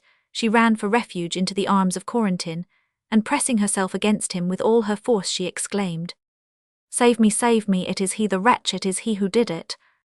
And with her finger pointed at La Peyrade, she seemed to nail the miserable object of her terror to his place. After this explosion, she muttered a few disconnected words, and her eyes closed. Corentin felt the relaxing of all the muscles by which she had held him as in a vice the moment before, and he took her in his arms and laid her on the sofa insensible. "Do not stay here, monsieur," said Corentin. "Go into my study. I will come to you presently. A few minutes later, after giving Lydie into the care of Cat and Bruno, and dispatching Perrick for Dr. Bianchon Corentin, rejoined La Peyrade. You see now, monsieur, he said with solemnity, that in pursuing with a sort of passion the idea of this marriage I was following in a sense the ways of God. Monsieur, said La Peyrade with compunction, I will confess to you. Useless, said Corentin, you can tell me nothing that I do not know. I, on the contrary, have much to tell you. Old Peyrade, your uncle, in the hope of earning a part for this daughter, whom he idolized, entered into a dangerous private enterprise, the nature of which I need not explain in it. He made enemies who stopped at nothing, murder, poison, rape, to paralyze your uncle's action by attacking him in his dearest spot. Lydie was not abducted but enticed from her home, and taken to a house apparently respectable, where for 10 days she was kept concealed. She was not much alarmed by this detention, being told that it was done at her father's wish, and she spent her time with her muses. You remember, monsieur, how she sang? Oh, exclaimed La Peyrade, covering his face with his hands. I told you yesterday that you might perhaps have more upon your conscience than the Thulier house, but you were young, you had just come from your province with that brutality, that frenzy of southern blood in your veins, which flings itself upon such an occasion. Besides, your relationship became known to those who were preparing the ruin of this new Clarissa Harlowe, and I am willing to believe that an abler and better man than you might not have escaped the entanglement into which you fell. Happily Providence has granted that there is nothing absolutely irreparable in this horrible history. The same poison, according to the use that is made of it, may give either death or health. But monsieur, said La Peyrade, shall I not always be to her an object of horror? The doctor, monsieur, said Cat, opening the door. How is Mademoiselle Lydie? Asked La Peyrade eagerly. Very calm, replied Cat. Just now when we put her to bed, though she did not want to go, saying she felt well, I took her the bundle of linen, but she told me to take it away, and asked what I meant her to do with it. You see, said Corentin, grasping the Provencal's hand, you are the lance of Achilles. And he left the room with Cat to receive Dr. Bianchon. Left alone, Theodose was a prey to thoughts, which may perhaps be imagined. After a while the door opened, and Bruno, the old valet, ushered in Cerizet. Seeing La Peyrade, the latter exclaimed, Ha ha, I knew it, I knew you would end by seeing Du Portel, and the marriage. How does that come on? What are you doing here? Asked La Peyrade. Something that concerns you, or rather something that we must do together. Du Portel, who is too busy to attend to business just now, has sent me in here to see you and consult as to the best means of putting a spoke in Thulier's election. It seems that the government is determined to prevent his winning. Have you any ideas about it? No, replied La Peyrade, and I don't feel in the mood just now to be imaginative. Well, here's the situation, said Cerizet. The government has another candidate, which it doesn't yet produce, because the ministerial negotiations with him have been rather difficult during this time. Thulier's chances have been making headway. Maynard, on whom they counted to create a diversion, sits the stupid fool in his corner. The seizure of that pamphlet has given your blockhead of a protégé a certain perfume of popularity. In short, the ministry are afraid he'll be elected, and nothing could be more disagreeable to them. Pompous imbeciles like Thulier are horribly embarrassing in the opposition. They are pitchers without handles, you can't take hold of them anywhere. Monsieur Cerizet, said La Peyrade, beginning to assume a protecting tone, and wishing to discover his late associate's place in Corentin's confidence, you seem to know a good deal about the secret intentions of the government. Have you found your way to a certain desk in the Rue de Grenelle? No, all that I tell you, said Cerizet, I get from Du Portel. Ah, said La Peyrade, lowering his voice, who is Du Portel? You seem to have known him for some time. A man of your force ought to have discovered the real character of a man who seems to me to be rather mysterious. My friend, replied Cerizet, Du Portel is a pretty strong man. He's an old slyboots who has had some post, I fancy, in the administration of the national domain, or something of that kind under government, in which I think he must have been employed in the departments suppressed under the Empire. Yes, said La Peyrade. That's where I think he made his money, continued Cerizet, and being a shrewd old fellow, and having a natural daughter to marry, he has concocted this philanthropic tale of her being the daughter of an old friend named Peyrade, and your name being the same may have given him the idea of fastening upon Eupha. After all, he has to marry her to somebody. Yes, that's all very well, but his close relations with the government, and the interest he takes in elections, how do you explain all that? Naturally enough, replied Cerizet. Du Portel is a man who loves money, and likes to handle it. He has done Rastignac, that great manipulator of elections, who is, I think, his compatriot, several signal services as an amateur Rastignac in return, gives him information obtained through Nucingen, which enables him to gamble at the Bourse. Did he himself tell you all this? Asked La Peyrade. What do you take me for? Returned Cerizet, with that worthy old fellow from whom I have already wormed a promise of 30,000 francs. I play the ninny, I flatten myself to nothing. But I've made Bruno talk, that old valet of his. You can safely ally yourself to his family, my dear fellow. Du Portal is powerfully rich. Hell get you made sub-prefect somewhere, and thence to a prefecture, and a fortune is but one step. Thanks for the information, said La Peyrade. At least, I shall know on which foot to hop. But you yourself, how came you to know him? Oh, that's quite a history. By my help, he was able to get back a lot of diamonds which had been stolen from him. At this moment Corentin entered the room. All is well, he said to La Peyrade. There are signs of returning reason. Bianchon, to whom I have told all, wishes to confer with you. Therefore, my dear Monsieur Cerizet, we will postpone until this evening, if you are willing, our little study over the Thulier election. Well, so here you have him at last, said Cerizet, slapping La Peyrade's shoulder. Yes, said Corentin, and you know what I promised you. May rely on that. Cerizet departed joyful. Chapter Roman 16. Checkmate to Thulier. The day after that evening, when Corentin, La Peyrade and Cerizet were to have had their consultation in reference to the attack on Thulier's candidacy, the latter was discussing with his sister Brigitte the letter in which Theodose declined the hand of Celeste, and his mind seemed particularly to dwell on the postscript where it was intimated that La Peyrade might not continue the editor of the Echo de la Beaver. At this moment Henry, the male domestic, entered the room to ask if his master would receive Monsieur Cerizet. Thulier's first impulse was to deny himself to that unwelcome visitor. Then, thinking better of it, he reflected that if La Peyrade suddenly left him in the lurch, Cerizet might possibly prove a precious resource. Consequently, he ordered Henry to show him in. His manner, however, was extremely cold, and in some sort expectant. As for Cerizet, he presented himself without the slightest embarrassment, and with the air of a man who had calculated all the consequences of the step he was taking. Well, my dear monsieur, he began, I suppose by this time you have been posted as to the Sieur La Peyrade. What may you mean by that? Said Thulier stiffly. Well, the man, replied Cerizet, who after intriguing to marry your goddaughter breaks off the marriage abruptly, as he will before long break that lion's share contract he made you sign about his editorship, can't be, I should suppose, the object of the same blind confidence you formerly reposed in him. Ah, said Thulier hastily. Then, do you know anything about La Peyrade's intention of leaving the newspaper? No, said the other. On the terms I now am with him, you can readily believe we don't see each other, still less should I receive his confidences. But I draw the induction from the well-known character of the person, and you may be sure that, when he finds it for his interest to leave you, he'll throw you away like an old coat. I've passed that way, and I speak from experience. Then you must have had some difficulties with him before you joined my paper, said Thulier interrogatively. Parbleu, replied Cerizet, the affair of this house which he helped you to buy was mine.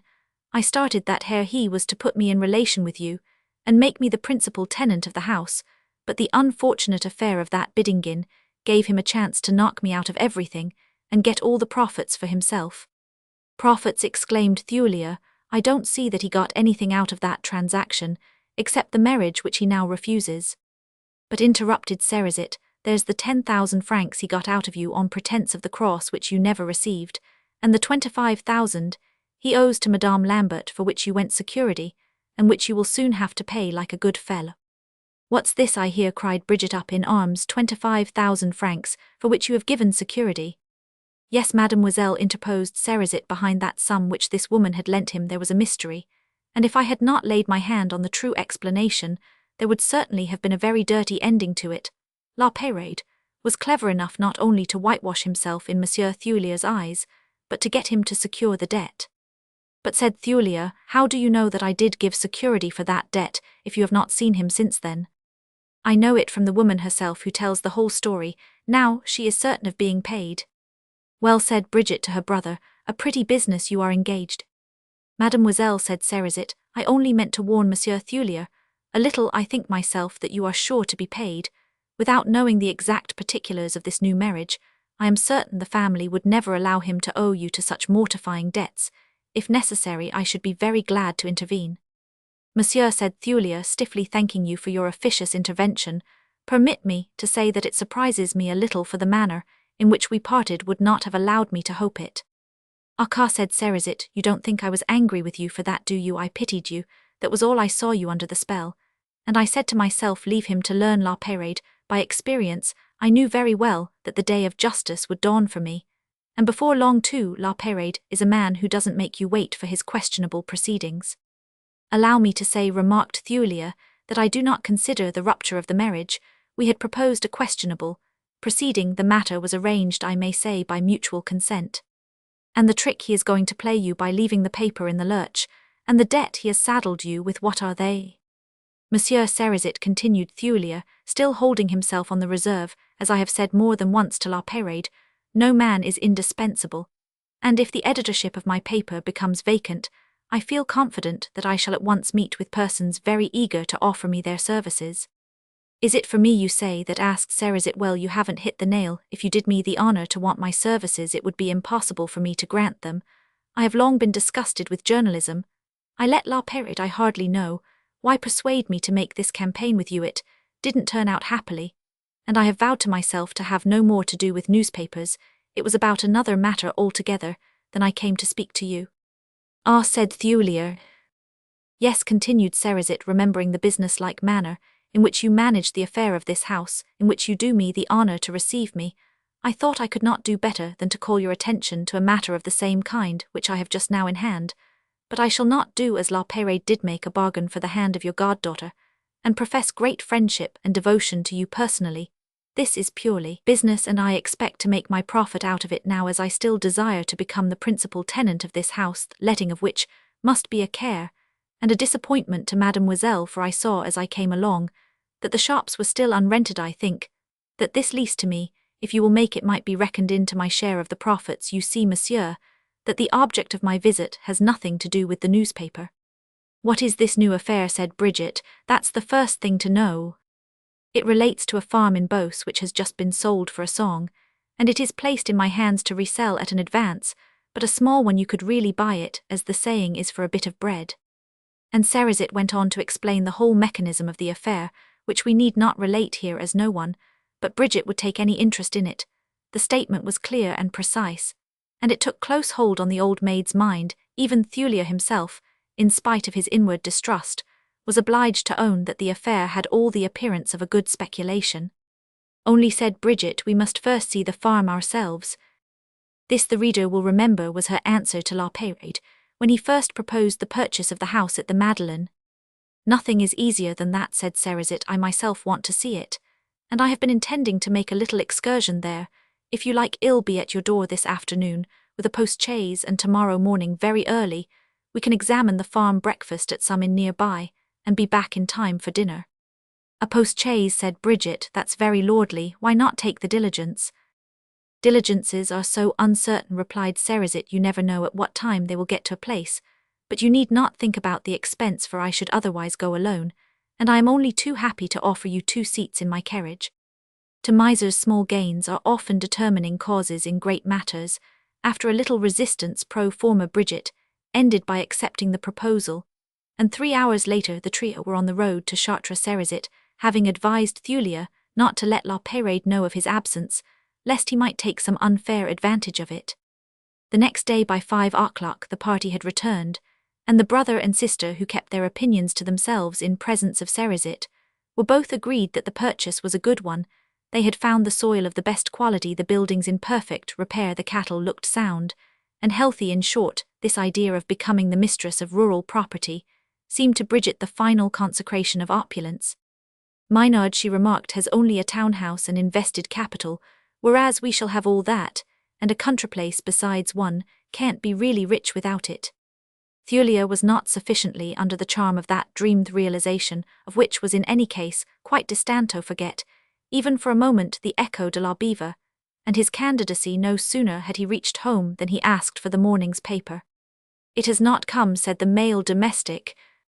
That's a fine distribution when even the owner of the paper is not served, cried Thulia discontentedly. Although it was nearly dinner time, and after his journey he would much rather have taken a bath than rush to the Rue Saint-Dominique, Thulia ordered a cab, and drove at once to the office of the Echo.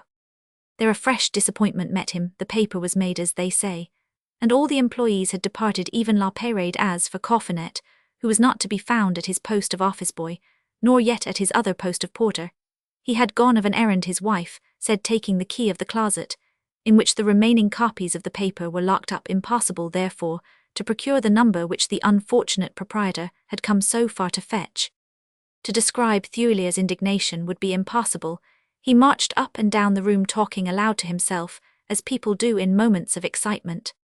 "I'll turn them all out," he cried, "and we are forced to omit the rest of the furious objurgation." As he ended his anathema, a rap was heard on the door. "Come in," said Thulia in a tone that depicted his wrath and his frantic impatience. The door opened, and Maynard rushed precipitately into his arms. "My good, my excellent friend," cried the mayor of the 11th arrondissement, concluding his embrace with a hearty shake of the hand. "Why, what is it?" said Thulia, unable to comprehend the warmth of this demonstration.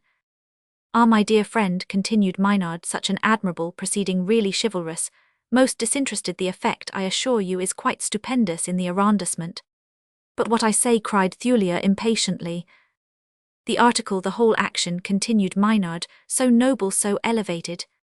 "But what article, what action?" said the proprietor of the Echo, getting quite beside himself. "The article of this morning," said Maynard. "The article of this morning. Ah, did you write it when you were asleep, or like Monsieur Jourdain doing prose, do you do heroism, without knowing it?"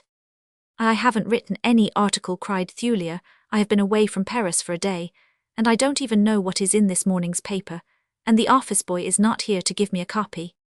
"I have one," said Maynard, pulling the much-desired paper from his pocket. "If the article is not yours, you have certainly inspired it. In any case, the deed is done."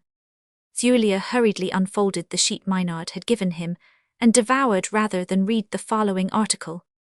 "Long enough has the proprietor of this regenerated journal submitted without complaint and without reply to the cowardly insinuations with which a venal press insults all citizens who, strong in their convictions, refuse to pass beneath the cordon forks of power. Long enough has a man who has already given proofs of devotion and abnegation in the important functions of the edility of Paris allowed these sheets to call him ambitious and self-seeking. Monsieur Jerome Thulia, strong in his dignity, has suffered such coarse attacks to pass him with contempt. Encouraged by this disdainful silence, the stipendiaries of the press have dared to write that this journal, a work of conviction and of the most disinterested patriotism, was but the stepping stone of a man, the speculation of a seeker for election.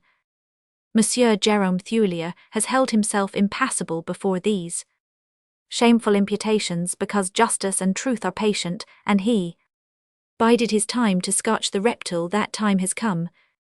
"That deuce of a Peyrade," said Thulia, stopping short. "How he does touch it off." "It is magnificent," cried Maynard.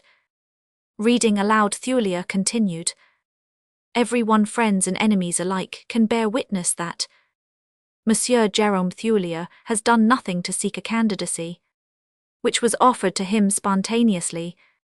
"That's evident," said Thulia, interrupting himself. Then he resumed, "But since his sentiments are so odiously misrepresented, and his intentions so falsely travestied, Monsieur Jerome Thulia owes it to himself, and above all to the great national party of which he is the humblest soldier, to give an example which shall confound the vile sycophants of power." "It is fine the way La Peyrade poses me," said Thulia, pausing once more in his reading. "I see now why he didn't send me the paper. He wanted to enjoy my surprise. Confound the vile sycophants of power, how fine that is." After which reflection he continued, "Monsieur Thulia was so far from founding this journal of dynastic opposition to support and promote his election that at the very moment when the prospects of that election seem most favourable to himself and most disastrous to his rivals, he here declares publicly and in the most formal, absolute, and irrevocable manner that he renounces his candidacy." "What?" cried Thulia, thinking he had read wrong, or had misunderstood what he read. Go on," said the mayor of the 11th. Then, as Thulia, with a bewildered air, seemed not disposed to continue his reading, Maynard took the paper from his hands and read the rest of the article himself, beginning where the other had left off. Renounces his candidacy, and he strongly urges the electors to transfer to Monsieur Maynard, mayor of the 11th arrondissement, and his friend and colleague in his municipal functions, all the votes with which they seemed about to honor him. But this is infamous, cried Thulier, recovering his speech. You have bought that Jesuit La Parade. So said Maynard, stupefied by Thulier's attitude. The article was not agreed upon between you. The wretch has profited by my absence to slip it into the paper. I understand now why he prevented a copy from reaching me today. My dear friend, said Maynard, what you tell me will seem incredible to the public. I tell you it is treachery, it is an abominable trap. Renounce my candidacy should I. You understand, my dear friend, said Maynard, that I am truly sorry if your confidence has been abused, but I have just issued my circular manifesto, the die is cast, and luck to the lucky now. Leave me, said Thulier, it is a comedy for which you have paid. Monsieur Thulier, said Maynard in a threatening voice, I advise you not to repeat those words, unless you are ready to give me satisfaction for them. Happily for Thulier, who we may remember had made his profession of faith as to civic courage some time, before he was relieved from answering by Coffinet, who now opened the door of the editorial sanctum and announced, Messieurs the electors of the 12th arrondissement. The arrondissement was represented on this occasion by 5 persons. An apothecary, chairman of the deputation, proceeded to address Thulier in the following terms. We have come, monsieur, after taking cognizance of an article inserted this morning in the Echo de la Beaver, to inquire of you what may be precisely the origin and bearing of that article, thinking it incredible that having solicited our suffrages you should on the eve of this election, and from a most mistaken puritanism have cast disorder and disunion into our ranks, and probably have caused the triumph of the ministerial candidate. A candidate does not belong to himself, he belongs to the electors who have promised to honor him with their votes. But continued the orator, casting his eye at Maynard, the presence in these precincts of the candidate, whom you have gone out of your way to recommend to us, indicates that between you and him there is connivance, and I have no need to ask who is being here deceived. No, messieurs, no, said Thulier, I have not renounced my candidacy. That article was written and printed without my knowledge or consent. Tomorrow you will see the denial of it in the same paper, and you will also learn that the infamous person who has betrayed my confidence is no longer the editor of this journal. Then said the orator of the deputation, in spite of your declaration to the contrary, you do continue to be the candidate of the opposition. Yes, messieurs, until death, and I beg you to use your utmost influence in the quarter to neutralize the effect of this deliberate falsehood, until I am able to officially present the most formal disavowal. Hear, hear, said the electors. And as for the presence of Monsieur Maynard, my competitor in these precincts, I have not invited it, and at the moment when you entered this room, I was engaged in a very sharp and decided explanation with him. Hear, hear, said the electors again. Then, after cordially shaking the hand of the apothecary, Thulier conducted the deputation to the outer door of the apartment, after which, returning to the editorial sanctum, he said, My dear Maynard, I withdraw the words which wounded you, but you can see now what justification I had for my indignation. Here Coffinet again opened the door and announced, Messieurs the electors of the 11th arrondissement. The arrondissement was represented this time by 7 persons.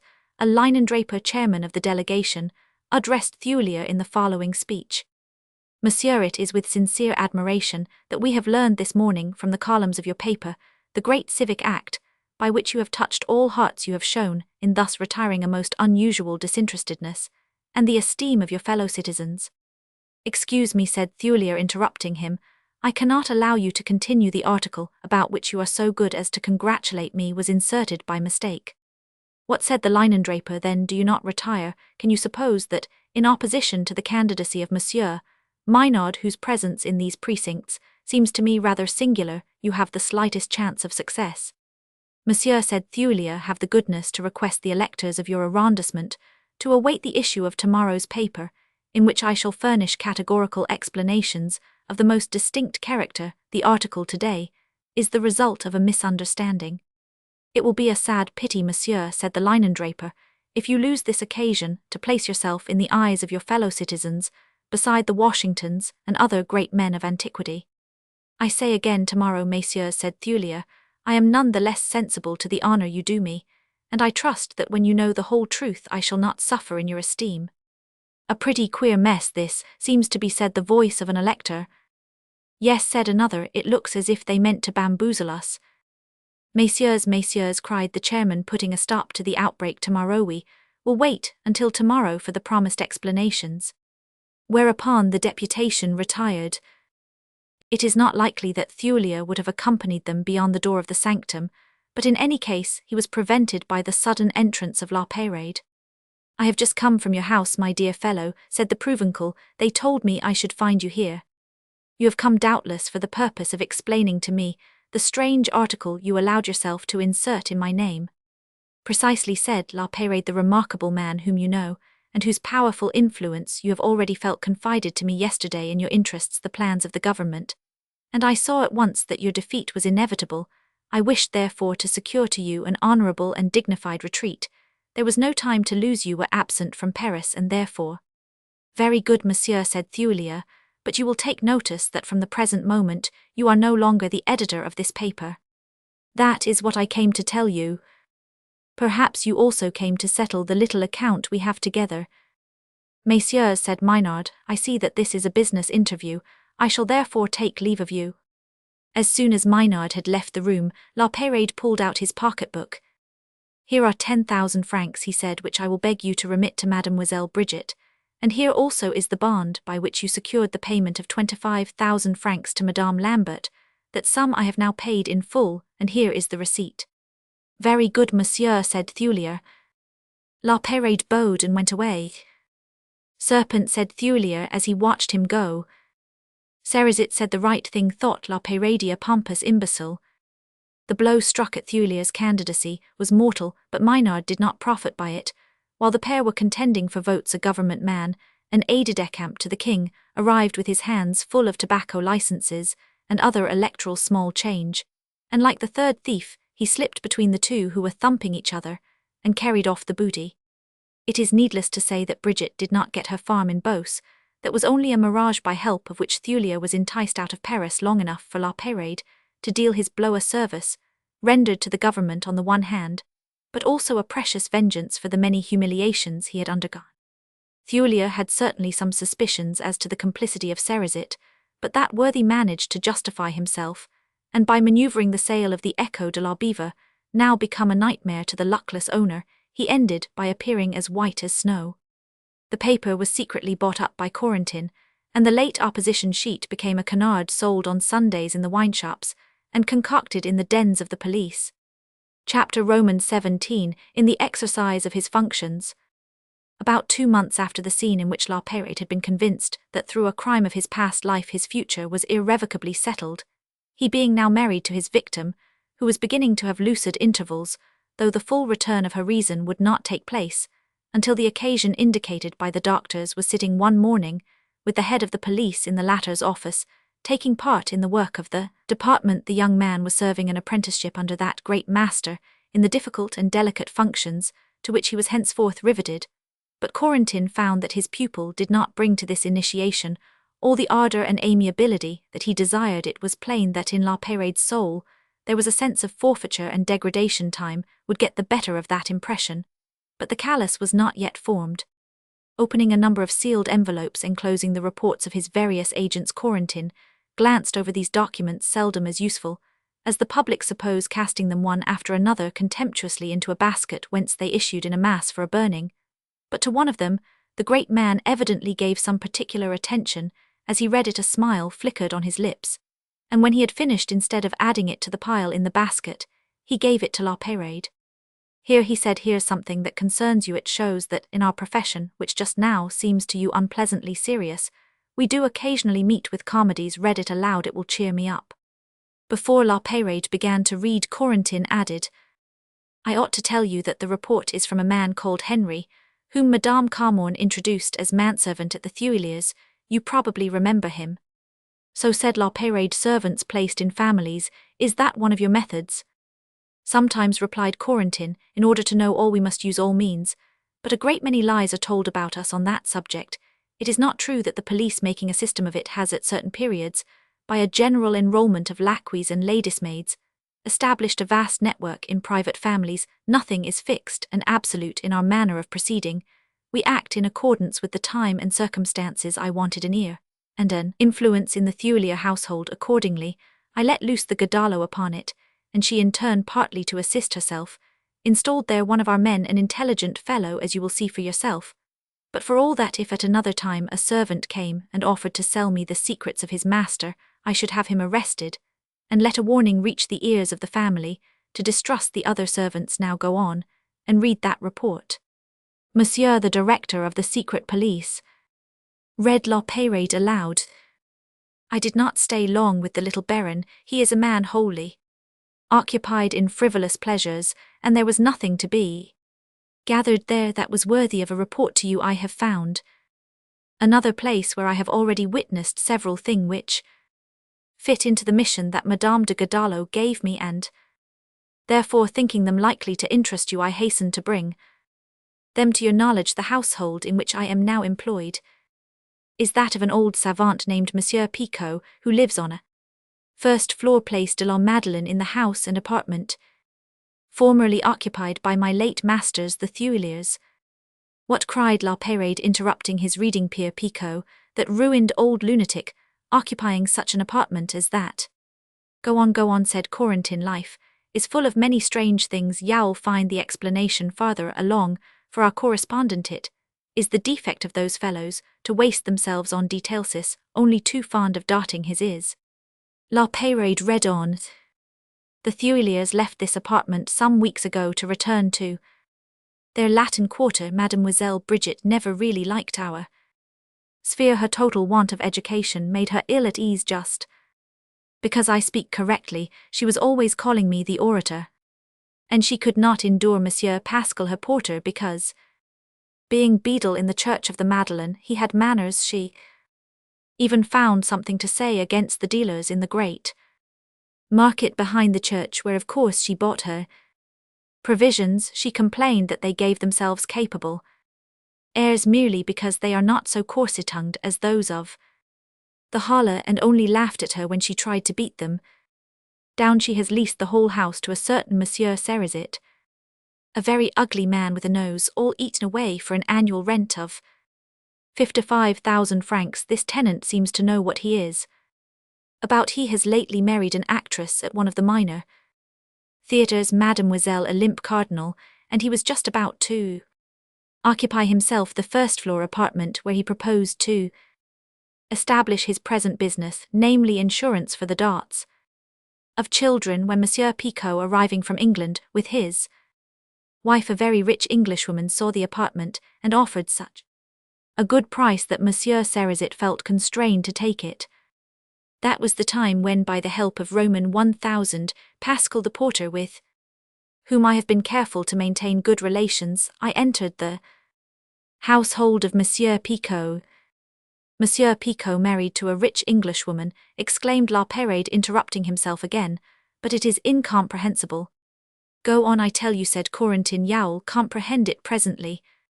The fortune of my new master, continued La Peyrade, is quite a history, and I speak of it to Monsieur le Directeur, because another person in whom Madame de Godalo was interested has his marriage closely mixed up in it. That other person is Monsieur Felix Felion, the inventor of a star, who, in despair at not being able to marry that demoiselle whom they wanted to give to the Sieur La Peyrade, whom Madame de Godalo made such a fool of. Scoundrel, said the Provençal in a parenthesis. Is that how he speaks of me? He doesn't know who I am. Corentin laughed heartily, and exhorted his pupil to read on. Who, in despair at not being able to marry that demoiselle, went to England in order to embark for a journey round the world. A lover's notion. Learning of this departure, Monsieur Picot, his former professor, who took great interest in his pupil, went after him to prevent that nonsense, which turned out not to be difficult. The English are naturally very jealous of discoveries, and when they saw Monsieur Felion coming to embark at the heels of their own savants, they asked him for his permit from the Admiralty, which, not having been provided, he could not produce. So then they laughed in his face and would not let him embark at all, fearing that he should prove more learned than they. He is a fine hand at the entente cordiale, your Monsieur Henry, said La Pérade gaily. Yes, replied Corentin, you will be struck in the reports of nearly all our agents with this general and perpetual inclination to calumniate, but what's to be done for the trade of spies? We can't have angels left upon the shore. Telemachus and his mentor. You see our men are lettered, commented Corentin.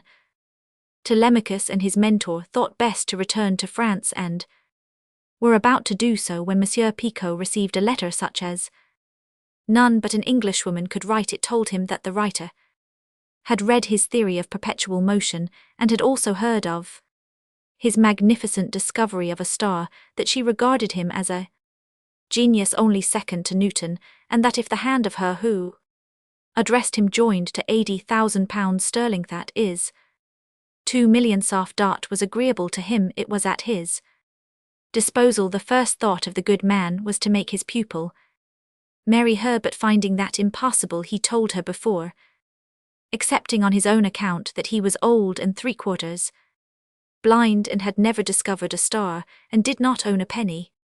The Englishwoman replied that Milton was not young either, and was altogether blind, that Monsieur Picot seemed to her to have nothing worse than a cataract, for she knew all about it, being the daughter of a great oculist, and she would have him operated upon that. As for the star, she did not care so very much about that. It was the author of the theory of perpetual motion who was the man of her dreams, and to whom she again offered her hand with £80,000 sterling, 2,000,000 of dot.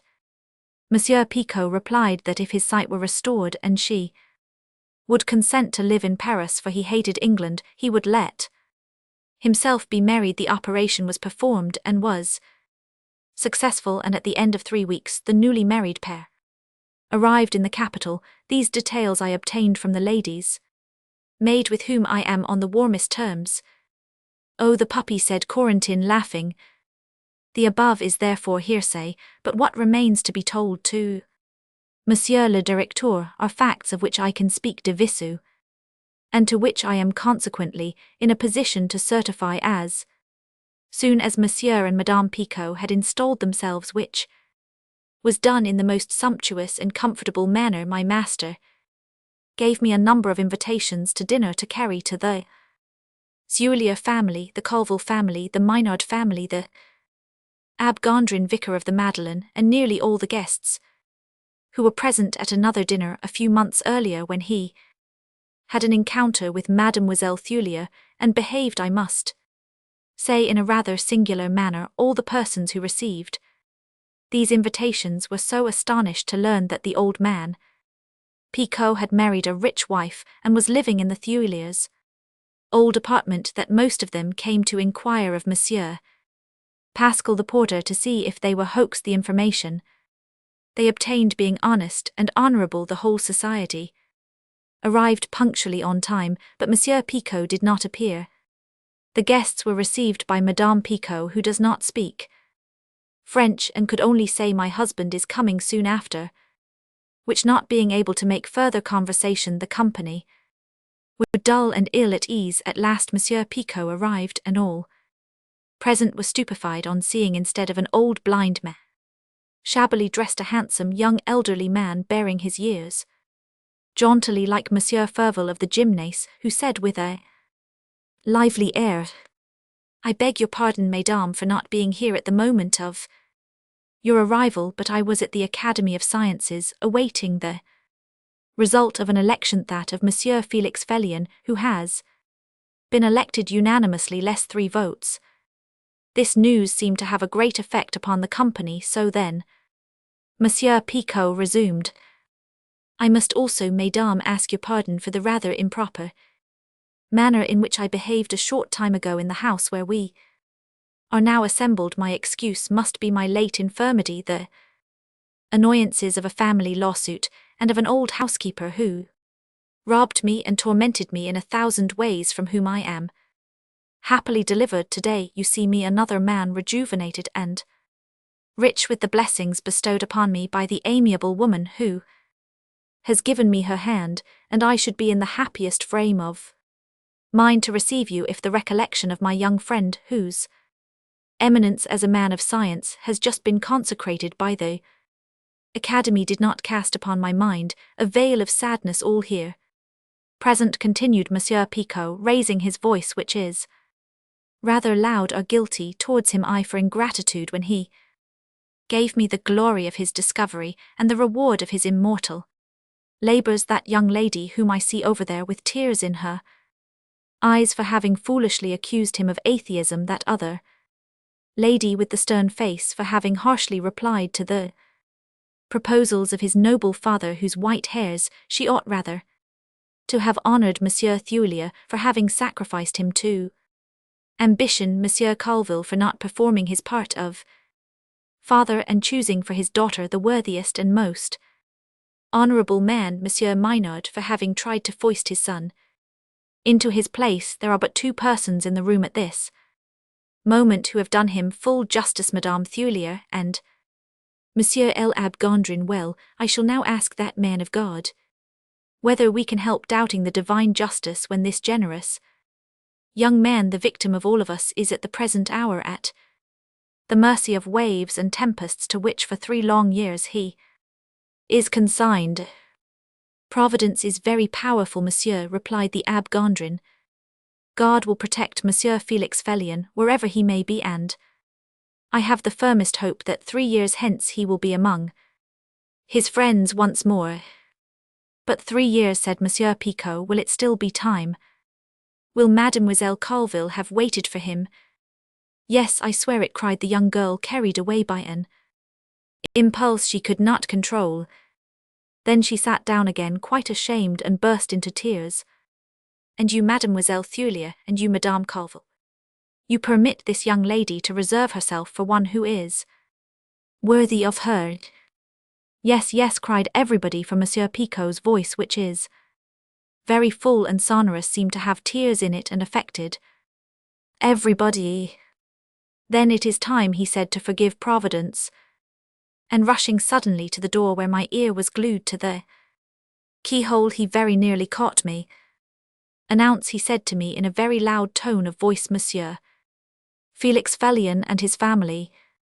And thereupon the door of a side room opened, and 5 or 6 persons came out who were led by Monsieur Picot into the salon. At the sight of her lover, Mademoiselle Colville was taken ill.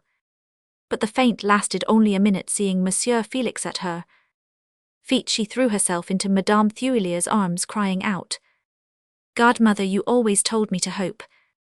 Mademoiselle Thulier, who in spite of her harsh nature and want of education, I have always myself thought a remarkable woman, now had a fine impulse as the company were about to go into the dining room. One moment, she said. Then going up to Monsieur Felion Senior, she said to him, Monsieur, an old friend, I ask you for the hand of Monsieur Felix Felion for our adopted daughter, Mademoiselle Colville. Bravo, bravo, they all cried in chorus. My God, said Monsieur Felion with tears in his eyes, what have I done to deserve such happiness? You have been an honest man and a Christian without knowing it, replied the Abbé Gondrins. Here La Peyrade flung down the manuscript.